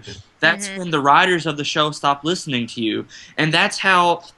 And I think I wrote something about this with extremist shippers and how they're detrimental to fandom, their actual goal. Because like once you get to that point where you're trying to force this on people, people start to get in their head, wow, this person's like really, really weird. Why would we want to do this in our show if this person is like this towards it? It's counterproductive. Forcing something onto someone only makes them not like it more. That's just human nature. Can I just say something? Oh, sorry. It's like my dad. Oh, hold on. Can I say this one more time? Yeah, go this, and I'll go this. Like my dad, he's currently making me and my little brother read these leadership books because because they're great for him. And me and my little brother, we don't want to do it, but he's making us do it anyways, or else he's turning off our internet. And what he doesn't realize is we still hate these books. In fact, we hate them more now because we see them as an obstacle. Yeah. Yeah. You guys. It only makes your opinion seem worse if you try and force it on people. Yep, that's my dad's way with me. He says, if you're going to try, you just don't force me to do anything, because I'll just dig my heels in even more. That's human nature. I mean, Tom brought up in the chat that, you know, the fandom is why we don't see more ladies from the cast. And can I just say, right here, can I bring up Kim Rhodes and the amount of hate... I love her! The amount of she's hate so brilliant. She got. I think it was for kissing Jensen, was it? Something like that? When did she kiss Jensen? When she kissed Jensen? She kissed someone and she got death threats. Jesus. See, I don't understand these people. I really don't understand. You are not a fan if you threaten one of the stars of the show. Yeah. It's stupid. And I totally agree with that. I totally think that a lot of this crazy negativity is the reason why a lot of women don't get to be on the show, because all these crazy fans are just like, oh, they're going to get in the way of my ship. They're going to be that seductress. Okay. No wonder Daniil won't go with it with Bargepool. Yeah. And Misha... Misha kissed... That's what happened. I remember now. Misha kissed Kim Rhodes on the mouth when he crashed on her coffee lounges. Misha is married, people. And I mean, for the love of God, I kiss my friends on the mouth. Yeah, he grabbed her ass as well. Silven, I can't wait to meet you. Yeah. Can I say something? Can I say sort of talking to any hater who could read this? who tries to come in here and say this just so because I've really wanted to just always sort of get this across to people because it's generally how I see things. It's actually sort of a reason why I think more people hate on actors. Okay, like whenever you sit down and you watch the show and you watch these interviews and you see these actors at conventions, you feel connected to them, like, right? Mm-hmm. You guys sort of feel like a level of connection with Jared. Yeah, ask Mapal. She just went to Asylum. Yeah. And you guys, there's a difference between being close with someone and being a fan of someone. What I think a lot of times happens is fans sort of blur the lines between being fans and being friends, so they think that they can post stuff about someone and that it's okay. It's not okay.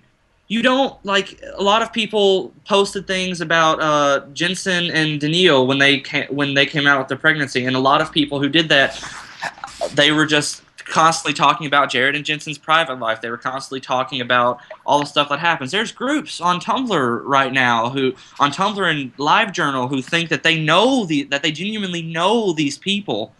Yeah. You guys, we don't know these actors. We don't know them personally. We don't know anything about them. They just act in a show. They act in know a show, their and public they persona. try to be as close to fans as possible, and that's awesome. They treat us like we're people, and that's great for us, because a lot of shows don't do that. But what I think the problem is that comes with that is that There's a certain of expectation that we demand that much. Yeah, there's a lot of people in fandoms that develop these Expected. expectations. They think that, oh, they treat me like this, therefore they must view me as a friend, therefore I have the right to comment on such a part of their lives. Yep. We Yeah, have they're no overstepping. idea what these people do behind closed doors. We don't know how these people think. We don't know anything about them other than the fact that they do really cool stuff at conventions and they do really good acting on a TV show. No one has the right to try and tell them what to do or how to live their life. No one does. Yeah, And if you think that you do, then I hate to break it to you, you're wrong. Can I just, and no matter. Yeah, Preach it, Satan! Yeah, go Satan. I just want to explain a thing that happened on my my blog not long ago. I just want to explain there are two types of hate that I won't tolerate, and one is hate towards Russ, and one is hate towards Genevieve Padalecki. And yeah, that's kind of why I flew off the handle the other day. Sort of want to apologise, sort of don't, because anyone who even tries to imply anything about Russ, I just know. Yeah. So and it's like, just, guys, can I just say, because, you know... Wife hate needs to stop. Wife hate really, really needs to stop. Absolutely. I hate it when they hate the family. It's disgusting. Wife hate yes. and the child hate. Yeah. Child hate yes. is disgusting. That's just beyond disgusting. And like, can I just say, when we talk about like extremist fans and when we talk about fans getting mad at, like, I don't know, a female character getting in the way of their ship, we are not pointing out fans of any particular ship, because this is something that doesn't happen because people ship something. It just happens. It just happens. So like, literally, we are not pointing anyone out in that sense. We absolutely do not care what you ship. It's just that attitude is absolutely unhealthy. It's human. Can I say it is human nature? The thing is, it happens in every part of the fandom, so no one in particular is to blame because it's human nature. And not even just. And I've seen this in other fandoms, not just Supernatural. Yeah, it is the general tendency that stems from, you know, simple things that humans are sadly prone to, like jealousy and... Yeah, I mean, to be honest, everyone has their human flaws, and I have to be honest here and say that I am not Daniil's biggest fan. And that basically comes down to a bit of envy. And it's healthy. It's healthy to say I'm a bit envious, but who the hell wouldn't be a bit envious? Have you seen her? She's drop dead gorgeous, and she's married to Jensen Ackles and is going to have his child. But that is fine. What isn't fine is then going onto Twitter and sending her a death threat to her unborn child. That is when you cross the line. So it's just sick because it's just not needed in a fandom. I mean, Jared came out a few months ago and said that he treats us like an extended family. And we betray that. Yeah, we do. Yeah. And it's just so upsetting. But I mean, I'm not saying I hate Daniil. I love Daniil. There's just always that little bit of envy towards her. But who the hell wouldn't be envious of that? I mean, she's beautiful, and she's going to make Jensen so happy. She makes him happy, and I wish them all the best. I really do, because isn't she due like any minute now? Yeah. But can I just? I'm gonna put this to you guys, our listeners. It's just, let's start sort of combating this with love. It's very easy to do. Yeah. It doesn't take much of your time. Tweet your love. Do a daily thing. Set yourself a daily goal. Say, I'm going to tweet a different person every day and tell them how much I love them and appreciate their hard work on Supernatural. And just keep doing that. And we're not saying you have to tweet people that kindness. you generally aren't fans of. It's just like, if you're a fan of someone who generally gets a lot of hate, then just show it. try and tweet them and make them feel like, oh, we don't really, that's not, that person's dumb. And we're not, and okay, that's another thing that that I really want to clear up that I'm pretty sure you guys have talked about, but I'm just going to say it again just because I want some sort of clarification. Yeah. We're not trying to accuse any different part of the fandom of this stuff. It's literally a single part. It's just a thing. Death Steel fans, Supernatural fans. It's right across the board. Yeah. It's not just one particular group. It is everybody. It is right across the board. Yeah. It's shippers. It's non-shippers. It's casual shippers. It's Wincest shippers. It's everybody. It's casual. It's just people. It's everybody. It's everyone. Everyone has their own opinions that they think is better than everyone else's, so they try to be as loud as possible about it, and they don't realize, oh, this is actually a really, really bad thing to say to human beings. What it comes down to is people thinking their interpretation is the right interpretation. Yeah. But the thing is, if they had put so much effort into the hate and passion, if they could just turn around and use that for the good and get behind a campaign to get season 10. Get behind our campaigns that we're doing for the whole fandom. Yeah. Use your energy rather than hate, than love. So I know a lot of people who listen to Profound Radio are very open-minded, loving people. So it comes down to people like you guys to start spreading love and, tweeting love, blogging love. And when something new happens, just try to be positive by default until there's something really serious to get upset about, and hardly 9 out of 10 times it is nothing to get seriously upset about. Drama goes boom, things get overblown and overreacted, so and then whenever something happens, just think, I'm going to wait to hear it from the horse's mouth rather than go OTT. Or just say, I'm going to take 5 minutes and take some rest, and I'm going to come back, and maybe I'll see it differently when I come back. It's, remove yourself. Yeah. I've talked about this before, look, when we experience an emotion collectively, that in itself makes it more stronger. This is why negativity and wank grows so fast in fandom. It's because it's a large number of people who are all experiencing the same emotion, and they're making it stronger for each other. And I'm gonna rant a little right now real quick.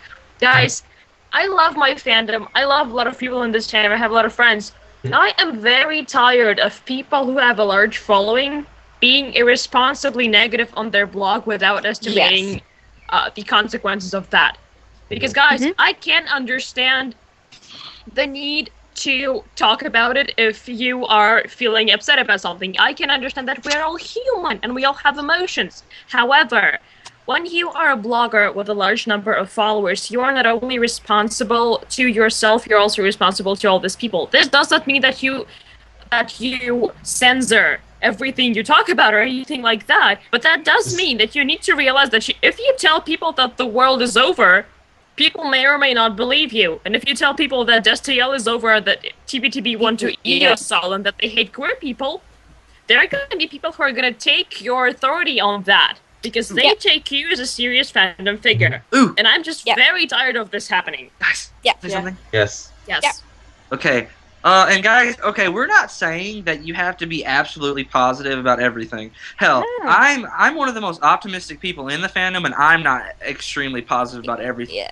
There are going to be things that you disagree with, and it's perfectly okay for you to disagree with them. You can even write about disagreeing with them on your blog, but mainly what we're trying to say is, don't start hating on people.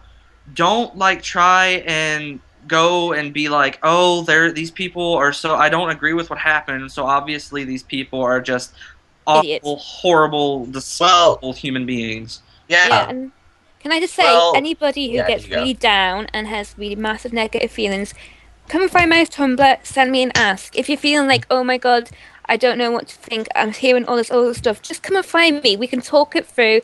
I mean, all you guys know that if we ever have a down day, I try and turn it into a positive. So if you ever feel really despair, click on my little Tumblr, follow me, ask me, and I'll get it through. We'll get through this. We really will. Yeah. And go, Caleb. I think it's the same Well- for all of us. We're all pretty positive, so if you need like a pick-me-up, Yeah. then we're all here. It's Yeah. yeah. Yeah. All our absolutely. Askbox are open. Yeah. But Yeah. what I was going to say is that the point about disagreeing with somebody is that you are handling it in a positive way. When you're disagreeing with somebody, that means you're still respecting them, but just disagreeing with what they say. Hating is when you disagree and don't respect them. Okay. Yes. So, we're when sort you of... I'm just, I'm totally when you chuckling just at the chat simply, box. yeah, when you just simply disagree with somebody, you're still looking at what you're disagreeing with a sort of positive sight still. Yeah. But when you go to hate somebody, then that just turns sour. Anyway, we have about 20 minutes left, so I'm just going to move Okay. on quickly. Yeah. Because Okay. me and Gemma have a fun thing to talk about now. To write. Yes! Yes! Positivity! Positivity! Okay, guys. We have a really, really exciting project to announce for you all, and we would love as many of you as possible to get involved with it. Mhm. Would you like to say what it's called, Gemma? Would you like to reveal It is- this? It is called Project Rainbow Bridge. Yes, Project Rainbow Bridge. Yes. Rainbow Bridge. You had to make me say the R word when I can't say Oh, I'm R's. sorry, I forgot about that. Rainbow Bridge. It's called Project Rainbow Bridge. Rainbow Bridge. And as Yes. the name suggests, it is basically a virtual bridge, pretty much. And we have a blog ready for everything. Don't worry, we will be revealing this probably over the next week or two. Project Rainbow Bridge is designed to unite every single part of the fandom, or as much as we can, anyway. From you know, casual viewers to shippers from all walks of life. Because obviously we have these rifts opening up between certain parts of the fandom, and we know not everyone on each side are bad people. So we want to reach out to those with open minds, and we want to bring them all together to do really fun, random stuff all summer. This is And just it's going not. to be... Yeah. It's all ships. It's everybody, and it's all ships. It's not just homosexual. It's not just male ships. It's het ships. It's everything. It's and it's from Megstiel to Wincest to Destiel to Krobby, everything. And it's LGBT. It's everything, and we're promoting love. We're not doing anything about hate. We're promoting love. And we're creating a positive environment. And it is a place where anyone can come and Lord say... knows we need one. Yeah, anyone can come and say, I shipped this, and we can go, that's great. Would you like to draw some fan art? Would you like to do a video? Here's some fan fiction. Here's Would this, you like? that. Would you like us to rec you some of the good fan works from that ship you enjoy? We're gonna have competitions where you get like a song and you've got to write a fic or do a video or do an art to it, and we will promote the winners. And it's just, but it's going to be a massive positive for summer. Think bright colours. We're going to have fun. We're going to turn supernatural fun. Basically, it's really stupid. Honestly, it is really stupid. But someone's asking if we're doing anything for Pride coming up. Which well, we could probably tie our video into it because we're asking people to. Because our video. Should I said that? No, we can talk about the video because our first thing. We're gonna be. Go our first project.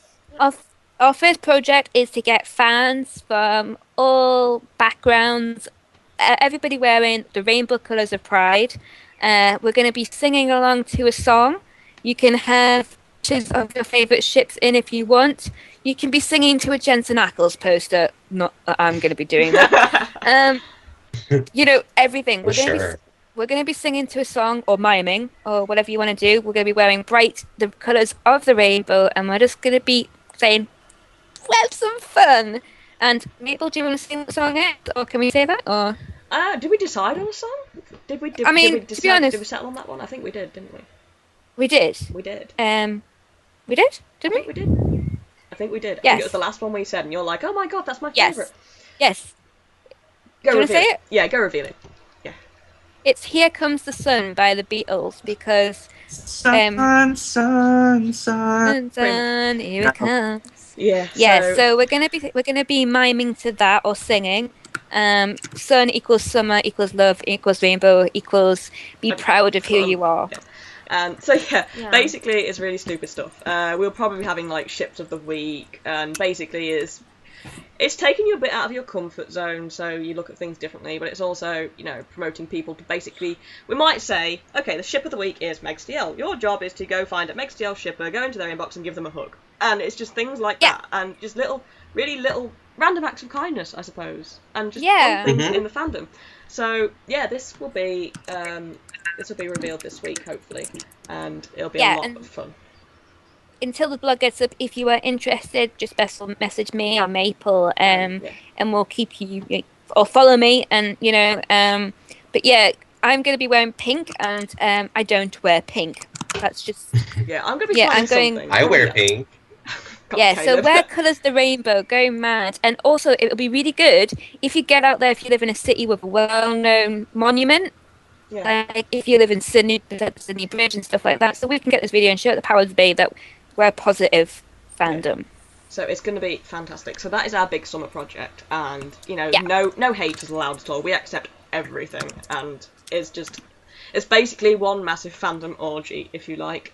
When is Pride? Because we could do it on Pride Day, really, couldn't we? I don't know. I know when Hull Pride is. I know when Hull LGBT Pride is. That's the 20th and 21st of July, but that's probably nothing to do with actual Pride. So I don't know. So yeah. Anyway, moving on, because we have an important thing to address, which is Edlund's departure. Can I start on this one? Because I have one thing to say, basically. Okay, sure. Yeah, go ahead. Obviously, we're sad to see him go. He's a fantastic writer. He's just fantastic for Supernatural. We all obviously wish him the best of luck wherever he's going now. And I just want to say, I've seen it around a lot, just like, oh, now we're never going to get DSDL. I just want to say, don't reduce his role down to just the provider of DSDL, because not only is that not just his only job, but we also have some fantastic writers still left who support DSDL. So, not all hope is lost. I just wanted to say, not all hope is lost. You know, we are fine. We will be fine. And Edlund is just fantastic, and I just wish him the best of luck in whatever he decides to do next. I really do. Yeah, same. I mean, I wish him the best. He's an amazing writer. Can I go next? Yes. Yeah. Okay, yeah. First thing I want to say is that, guys, yes, I love Ben Edlund, okay? He's my favorite writer on the show. But the fandom's response to this whole occurrence is, like, I find it truly disproportionate. Guys, I love Edlund. Changing Channel is my favorite episode, okay? I adore him, but, like, guys, firstly, this has nothing to do with SDL. Because the decision to make SDL canon does not lie on Ben Edlund's shoulders. Yes, he writes for DSDL awesomely, but we have a whole team of writers who are great at it. And another thing is, guys, this does not mean that Edlund is never gonna write for Supernatural again. It just means that he's not gonna actively be, like, on the writing team. That does not mean that he's not ever gonna give them a script again. We got 3 episodes from him last season. And they were kick-ass awesome episodes, but, like, it's not like he writes half the season, you know? And, like, we have so many great writers for Supernatural who did an amazing job last season. And another thing is that, like, guys, as someone who is in the creative field, I can tell you, the fact that you're not working on the thing anymore does not mean you suddenly hate the thing. It just means he's going to go and take on other job opportunities because it suits him right now. And I wish him the best for that, because no matter how much you love something, sometimes you just go and work on other stuff. That's just what happens. Seriously, guys, I mean, it's for a writer of TV, it's really important not to stay onto one project. You have to go out and you have to branch yourself out, because that's generally something that writers have to do. Writers are basically just like actors in the sense where they have to go out and they have to find more work, because eventually whatever they're working on is going to end. It's sort of I'm happy that he's deciding to leave, because it most likely means that he's going to start something of his own, and someone of his talent really should have something of his own because he's so great. Yeah. Kaleb?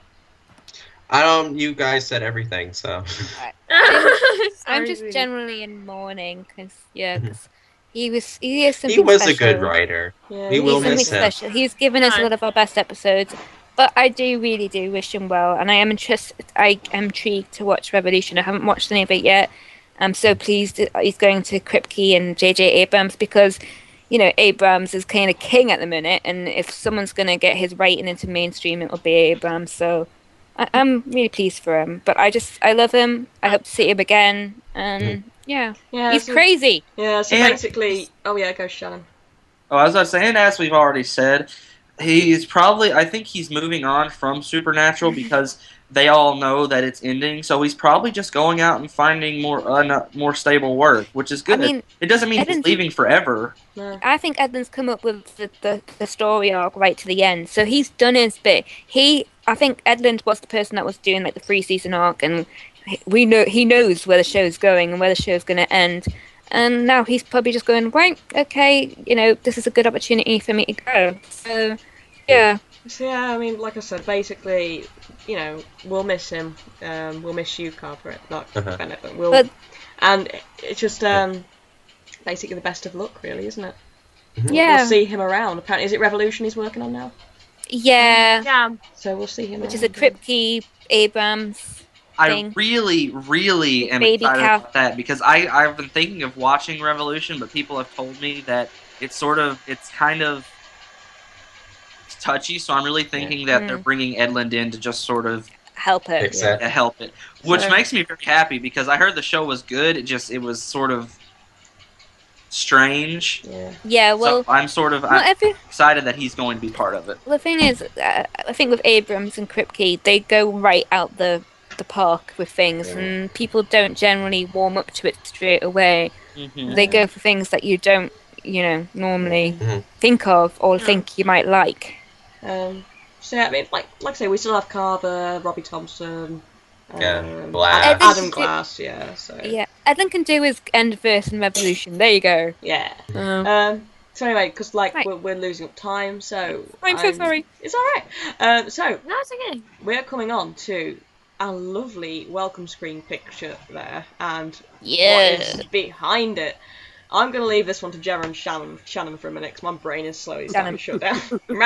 Shannon, Can I start? go for it. Okay. Go. So, the picture has to do with a huge project that Mapal, Gemma, and I are working on. It all started, I think, a few episodes of this back when I got it in my head that I really wanted to write this really big fanfic.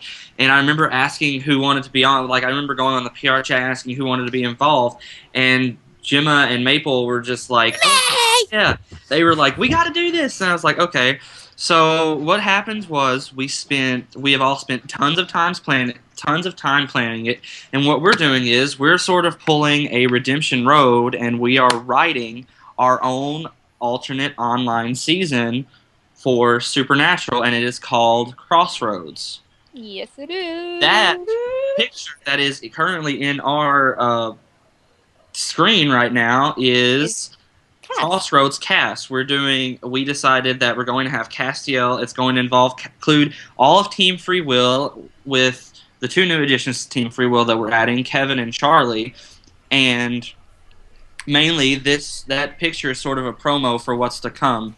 We've got Sam done. I'm pretty sure Maple's getting Dean's done, so we're I've just put Sam's up now because I posted it earlier as the promo, so there is Sam's as well. Yeah. So basically, we are working on this huge project. Me, Mapal, and Gemma are all going to be writers for it. You're going to get to see all of us and all of our different talents sort of melded into this. Me and Gemma literally spent an entire weekend planning, and then when Mapal got back from Asylum 10, we told her all our plans, and then we've come up with how we're going to write it. We've come up with all the characters we're going to include. It's going to be pretty cool. Mapal. No, it's not a Pokemon ball. What? Anna says, is that a Pokemon ball? It's not a fucking Pokemon ball! I know it's my destiny. It's a demon bomb, for fuck's sake. Pokemon, oh, You're my best friend. in a world. World where we I defend. hate you all. Sorry, Shannon. It's okay. Alright, Shannon, do you get the story? I don't think you get the story. The story is, I was watching Mapal draw this, and when she drew that ball, I'm like, is that a Pokeball? And I pretty much annoyed her the entire time about it being a Pokeball, and Anna in the comment just made my day because I Can was we like, end the show with yes. a Pokemon song, please? No, I hate you all. I hate you all. But yeah, back My- at the Crossroads, we are going to be doing like episodes. We I are think, bringing a lot of. Is it 2 writers per episode as Ooh. well? So Guys, Yeah. I Yeah. will tell you guys this: we are bringing back 2 characters that were previously thought to be resting in hell. So Yeah, Oh. and use your imaginations. we are going to have, the situation of fallen angels. We are not staying in America. We are going to go worldwide. Going to Europe, bitches. We're going to Europe. We are going to have a lot of different people, a lot of different factions. We are going to have human Cass, getting tattoos. And we would have had a virus if Shannon would let me, but no. No, we're not. But in- Shut up, Shannon! Make it too much like inverse. Oi! What you say, Maple? Shut up. Oi! Shut up. Oi. No. Like, We're not having a virus. We're just having the gradual end of the world. Yeah, we did a compromise because I wanted something to do with the humans, and they let me. Basically, was it Oh, look Shannon? it up! Hang on, Shannon's and Shannon was doing hell, Gemma was doing heaven, and I said I'm going to do the humans. So Have you seen the chat box full of speculation? Oh my god! it's great. It's great. But yes, it's coming soon. We are gonna have a lot Shannon- of characters. Shannon just confirmed it's Adam, but who's the other one? And she Oh, Pat, don't worry. I'm not bringing back Adam in the way that a lot of people think that you should bring back Adam. Yeah, I'm adding some very Satanistic touches to Adam. Don't worry. so and it's great. it is gonna be for all you Dean and Cass fans. There might be something happening between them. There might not be. We don't know. It's Just basically think going a to lot be. It's going to be as frustrating as the real Supernatural, basically. Yeah. Oh, yeah. Don't think we're going to add, like, any of that funny fluff stuff. No. No. No. No stuff. It's gonna be. And Did y'all just hear me groan just then? the angels. Yep, the angels that are gonna be involved. It's a big brave new world, and I can't wait. Can I just say, basically, Crossroads is all out war for the whole thing. It's Yeah, the entire world is going to be at war.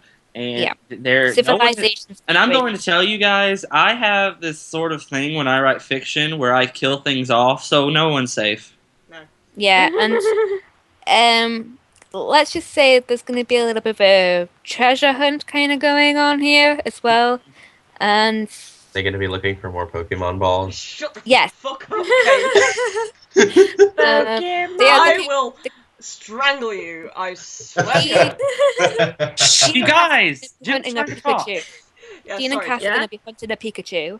I will be right back. I will be right back. You just... See, the actual story, we're completely lying about all this. The actual story is that Dean is going to wake up as a 10-year-old kid, and he's going to be like, OMG, it's time for me to start my Pokemon adventure. So he's going to go up to Professor Singer's house, and he's going to try and find his best Pokemon, but the 3 starters, wouldn't you know it, are all out. So then Professor Singer is going to magically reveal this Pokemon known as Pikachu. Misha Ho, I love you. I choose way- you, Sammy Chu. And you see, the thing is, Dean's rival, his younger brother Sam, who is, even though he's 6 years old, is already 10 times better Pokemon trainer than he is going to be a total dick to him throughout the entire thing. And then he's going to meet someone from the water gym named Cass, and they're going to decide that, Cass should probably go with them. I love how long you're carrying this on. Yes. Sorry. No, seriously, this is not Crossroads. This is Pokemon. Are you having a Pokemon But yeah, discussion? Crossroads is just gonna be. Yeah. We also are gonna have an idea of what our new characters are gonna look like. You are gonna see some of them. Ooh. You may have already seen some of them. I can give you. And guys Shannon just links. became an infant. I can give you guys links to some of the demonized versions of the characters if I can find them on my blog. But I'm not making any guarantees because my blog's a congested mess of stuff. Yeah, and hey Shannon, who's the one who did the demon eyes? Yeah, Caleb did the demonization, even though Thank I you. thought basically everything. oh, we're also gonna have a soundtrack. Hello, puppy. We're also gonna have a soundtrack. We're and just for a little hint for you all guys, our number one soundtrack is gonna be Kanye featuring James and Nizzy. No pitch, no That's set the tone. And look at him! He's so cute! I must be lying because I don't see him yet. Oh, Cass. He's You're such a beautiful. How come everyone sees him but me? Because no one likes you, Caleb. Go away. Look at you, you're so big. He's getting huge. People are really pretty. He's getting really big. I don't know what he's doing right now. I can't see him. Ooh, it's like 5:01. Hey? Oops. Okay. Do we still have loads to talk about? We did have loads to talk about, but I'm not sure what was left. Stop it. 'Cause it was general stuff actually. We don't have a lot left to talk about. Yeah. Now, so. Yeah. Okay. The only thing I see is how are we dealing with the hiatus? Not Not very well. I am dealing with a hiatus by watching tons of TV shows, and one in particular is called Hannibal. Yeah. Yeah. We're doing it together. I am dealing with supernatural hiatus by reading a lot of fanfic.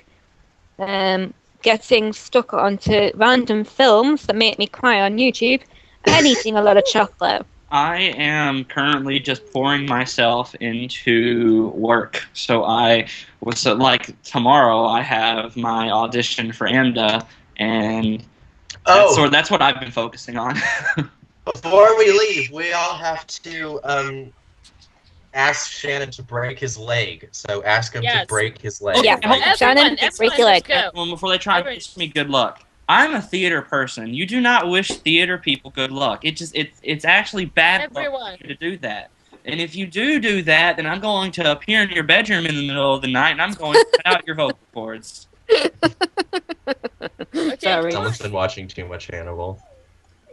No, if you want, Oh my god, I finally see him. Oh my god.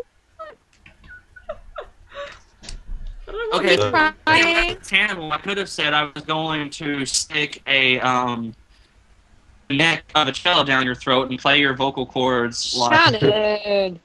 This is perfect. Everyone is telling you to break a leg, but there's like these other people telling you to go break legs. Little puppy. Cass looks kind of psycho at the minute. He's just like staring out the window. Yes, He's getting It's a real psycho, though. stare. To watch Under the Dome. I swear I am. I cannot wait for Under the Dome. Guys, I just want to say thank you for having me tonight. It's been so much fun, and I love you all so much. No problem. Love you too. You're like our best friend. You are like literally the most adorable creature. Like seriously. Oh. Oh, and yeah, everyone in the chat box, come follow me. You will be annoyed about me by about 10 seconds, but come follow me. You will not be annoyed by her. Shut up, Gemma. She's really, really good to follow, actually. I love Gemma. So. She's amazing. And Yeah. I posted the links on the blog. Go. Yeah. Read the fic and check out her stuff. And do you think, guys, will you update them like when we release Crossroads? Oh, Yeah. Yeah. Oh, yeah. Yeah, we'll have you back on once you guys are publishing Crossroads and all that. Okay. Awesome. Yay! So yeah. Oh no, we're out of time. So yeah, Oh, it's no. been amazing having you on. That was like one of the best Thank shows. you. It was lovely. it was fun. It was, It was brilliant. I thought it was Thank okay. you so much. It was. It was fine. Thanks. I It was guess. fine. It was adequate. It was, I suppose. It was alright. I wonder when I'll be a guest on the show. Hey? Remember when I guest on the show? Yeah. I don't. Yeah, because you're too busy going to prom with other people. Shut up, Caleb. Ooh. Oh dear. So yeah. Celebrity deathmatch. Dun, dun, dun. So yeah, thank you everyone for coming, and thank you so much, Gemma, for being on today. It's Oh, been, thank you. actual genuine pleasure to have you on today. Yeah. And we got through without going too crazy. Yeah, we just managed to. Oh my god, he's sniffing the camera. You are so delayed right Hey, now. look, you're so behind. You are I so know. bad. It's unbelievable. So yeah. Anyway, I think we need to sign out with our amazing names. So this is Mapal. This is Silven. This is Shannon. This is Kaleb.